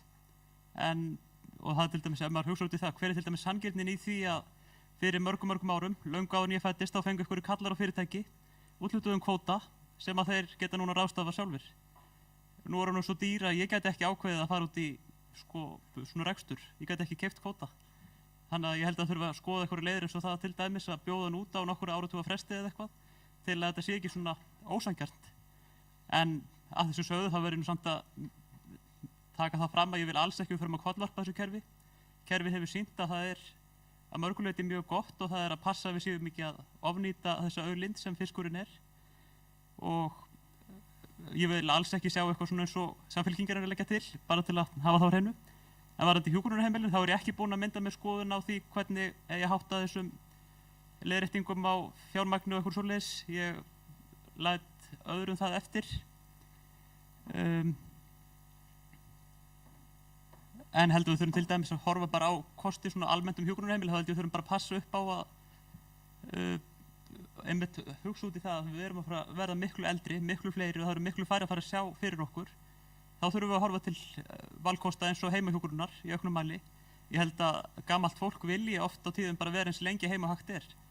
Og það getur oft verið ódýrar, þannig við þurfum bara að skoða þetta allt. Ég er ekki með svörin á hreinu því miður.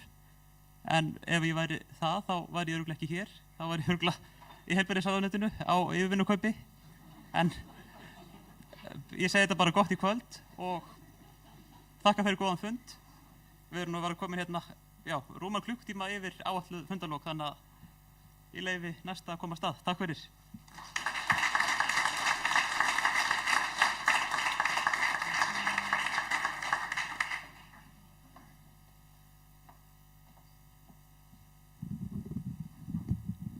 Já, það varðandi sjávarútveginn. Varðandi kvótann og það, ég er ekki algjörlega með þetta á hreinu og ég veit að það er eitthvað álitamál en ég veit allavega að sjávarútvegurinn gefur gífurlega vel. Það er því lík verðmætasköpun og þegar ég er að tala um verðmætasköpun Norðausturlands og þá einmitt er ég með það á hreinu eins og bara fyrir Austurland að útflutningstekjur út af í rauninni sjávarútvegi eru þar hvað 25% af því sem landið í rauninni á vegum ríkisins. Þannig að mér langar rosalega að læra þessa upphæð varðandi Norðausturland. Ef einhver veit hana, en ég veit allavega 25% á Austurlandi og þess vegna er maður að kalla eftir meiri uppbygging og fleira út af því að bæði sá fjórðungur og Norðausturland er að skaffa vel í þeim tekjum sem verður að horfa á. Varandi hjúkrunarheimilin, þarna alveg, þú veist, þar ég aðeins að fá að tala, ég skal reyna að tala hratt samt, þetta hefur verið þetta er misjætt hvernig þetta er, hvort það sé hjá sveitafélögum eða hvort það ríkið sé með þetta. Og þetta er bara svona eitt af þeim verkefnum sem er einmitt hjá sveitafélögum sem að sveitafélög er að borga með. Og það náttúrulega gengur ekki og það þurfti eitthvað að gylfa skýrslu til þess að sjá það borðleggjandi að þetta væri ekki að gera sig. Í rauninni framlög frá ríki og til sveitafélaga þegar þeir eru að standa undir þessu hjúkrunarheimilum. Ég vildi bara óska að kæmu fleiri skýrslur eins og varðandi fræðslumálin og félagsmálin út af því að þetta tekur bara orðið allar tekjur sveitafélaga og það er lítið eftir til innviða uppbygginga. Varðandi þróun á hjúkrunarheimilum, ég held við ættum ekkert að drita niður hjúkrunarheimilum og það er akkúrat stefna stjórnvalda var að heimahjúkrun var aukin. Það er miklu ódýrara úrræði heldur en að vera að setja allir á hjúkrunarheimili. Ef þið farin á hjúkrunarheimili þá held ég að kosti bara 250 skall sólarhringurinn eða eitthvað álíka. En auðvitað eins og Einar kom inn á að fólk vill vera meira heima hjá sér. Og eins og þróunin eins og með tæknina, þrátt fyrir að við fáum kannski bara betri þjónustu, að hún þarf ekki að kaupa meira, þetta er bara tæknin. Og eins og með eldri borgara, að eins og ég heyrði okkur heilbrigðisþingi fyrir einhverju síðan, að hver einasti eldri borgari væri bara með svona snjallúr og það bara sæist, bara blóðþrýstingur, súrefni, smettun og allt og þú myndir tala við lækni og hann bara myndi fá að vita númerið úrinu og þú veist, þannig væri þetta bara. Þannig að það þarf ekki að byggja bara endalaus hjúkrunarheimili og leggja fólk inn út af því ég hef líka orðið vör við það að þegar fólk fer inn á hjúkrunarheimili þá byrjar einsemdin og einsemdin er stærsta heilbrigðisvandamál í dag. Þannig að takk fyrir þetta. Takk.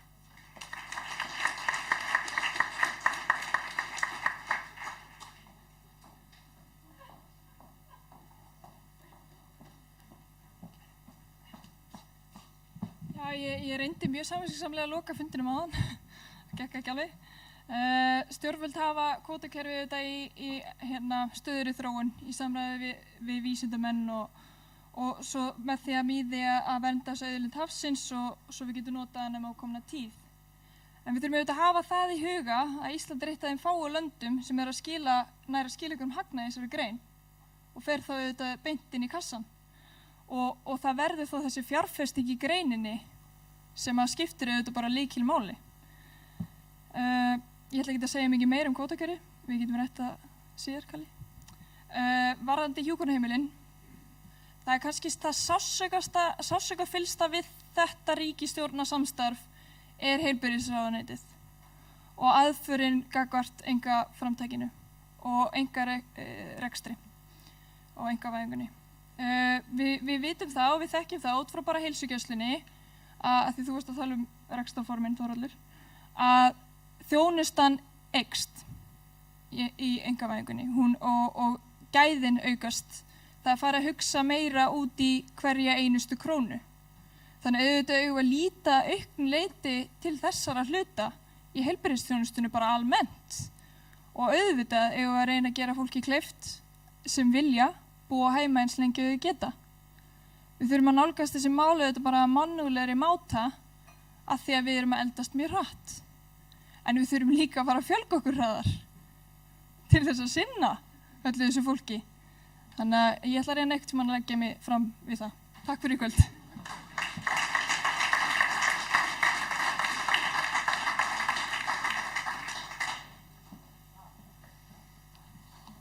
Kalli, varðandi sjávarútveginn, við eigum að vera stolt af íslensku sjávarútvegi og ég styð enga kollvörpun á því kerfi sem að hefur gefið íslensku þjóðfélagi gríðarleg verðmæti og hefur stuðlað að þeirri uppbyggingu sem hefur átt sér stað í íslensku þjóðfélagi áranna rás. Þannig að við getum bara hort til alþjóðlegs samanburðar í þeim efnum. Þannig að við eigum að tala með stolti fyrir íslenskun sjávarútvegi og ég mun aldrei styðja neina kollvörpun á því kerfi sem að hefur vegnað svo vel. Varðandi hjúkrunarheimilin, Þórhallur, Svandís Svavarsdóttir heilbrigðisráðherra er að kosta okkur það að við erum að glutra tækifærum sem að við fáum jafnvel aldrei aftur. Einkarekstur hvað var það, öldrunarheimilin, þar sem það eru best reknu hjúkrunarheimili landsins.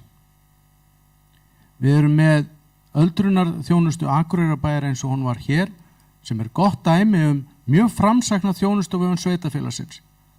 Með samtalinu einu og sér hefði Svandís Svavarsdóttir geta tryggt framtíð þess, en ég segi sem betur fer fyrir Akureyri, þá fór það til heilsuverndar en ekki ríkisins. Ég hef miklu meiri trú á því heldur en nokkuð tíman ríkinu í þessum efnum. Og við höfum, og bara með þessum skorti á samtali sem að Svandís er að kosta okkur svo gríðarlega mikið, þá erum við að missa tækifærin því að þessi rekstraraðilar sem að eru núna með hjúkrunarheimilin eru allir meir og minna að hugsa það að segja upp þjónustusamningnum við ríkið. Þannig erum við að missa frá okkur mannauð, hugvit og þekkingu sem að við höfum í dag. Við erum að missa það frá okkur, hvort sem það sveitarfélög eða einkareknir aðilar. Þetta mun kosta okkur gríðarlega fjármuni að missa þessa aðila frá okkur og við eigum að fjárfesta nú þegar í öldrunarþjónustu því að það er fjárfesting sem skila sér margfalt tilbaka. Hvort sem það velferðartækni eða samþætting þjónustunar, þá munum við fá það margfalt tilbaka. Við getum samþætt þjónustuna og sparað fjármuni til framtíðar með því að sinna heimaþjónustunni, heimahjúgrunni og hjúgrunarheimilunum sameiginlega. Í staðis þetta sé ríkið með heimahjúgrunina, sveitarfélög heimaþjónustuna og ýmsir aðilar með hjúgrunarheimilin. Þarna væri hægt að ná umtalsverðum sparnaði, betri þjónustu og aukinni þekkingu á þeim þjónustustegum sem að nýta sér þjónustuna. Þannig að það gríðarlega sóknartækifæri og Svandís Svavarsdóttir ber gríðarlega ábyrgð á því að hafa ekki tekið samtalið því að þetta er framtíð sem að mjög nálægt okkur. Ég held að ég hafi verið, hvað varðar leiðréttinguna? Ég held að leiðréttingin ætti að vera falin í því að sinna þessum málaflokki betur og koma með góða innspýtingu inn sem fjárfestingu eins og ég var að tala áðan. Þetta eru samningar, við megum ekki gleyma því, þetta eru þjónustusamningar, 90% af hjúkrunarheimilunum eru rekin með halla samkvæmt Gylfa skýrslunni, en þetta eru hins vegar allt saman samningar sem að sveitarfélögin eða einkareknir aðilar hafa gert. Þannig ég er ekki hlynntur leiðréttingunni nema þá í því formi að við bætum þetta með því að sinna þessum málaflokki betur. Takk fyrir mig.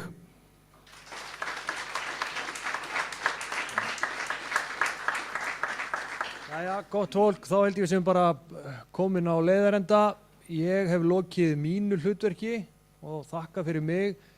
Kristinn Frímann Árnason formaður kjördæmisráðs, ætlar að segja nokkur orð og slíta fundi. Takk, takk.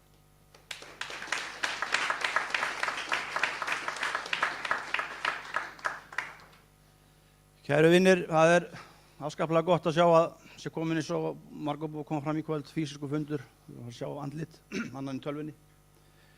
Og við erum erfitt verk fyrir höndum núna á laugardaginn. Það er ekki átt sammála því. Það er hérna 9 frambjóðendur, frábærir. Við erum með 10 þingmenn í kjördæminu, ég held við ættum að helst bara að fá þau bara öll og fá kannski eitthvað framsvagnamann í númer 10 bara. En ég vildi svona líka nefna að ég hef átt mjög gott samstarf við Njál og Kristján báða og við höfum ekki glemma því að Kristján er nú fyrsti þingmaður kjördæmisins. Þannig að eitthvað tala eitthvað svona einhverja leiðindi eða eitthvað, ég bara þekki það ekki og kannast ekki við það. Og ég er líka góðu samstarfi við forystu flokksins og ég hef ekki heyrt neitt sem að hallar á þeirra samstarfi eitt eða neitt. Þannig ég hveti ykkur bara til þess að vera ekkert kannski að vera að taka þátt í svona umræðu og tala ekki með eins og vera að benda núna að samherji sé eitthvað stjórn einhverju. Þetta er bara, ég tel mig svona að vera áhrifamann innan flokksins hér í kjördæminu en ég hef bara ekki heyrt neitt og enginn hringdi mig, ekki svona í fjölmiðla sem betur fer. Þannig að ég kannski ekki er áhrifamaður kannski þá eftir allt saman. En þetta er orðið gott í kvöld og ég vil bara endilega sjá okkur sem flest á kjördag á laugardaginn og svo bara á endurinn bara þakka honum Sjálfstæðisfélagið Akureyrar að halda þennan fund. Jóhann Tölvinni formaður bara okkar tæknitröll í allan vetur, COVID-tímanum, Ásgeir fyrir fundastjórn og ykkur bara fyrir frábæra framgöngu núna í framboðsmálum. Bara góða nótt, takk fyrir mig.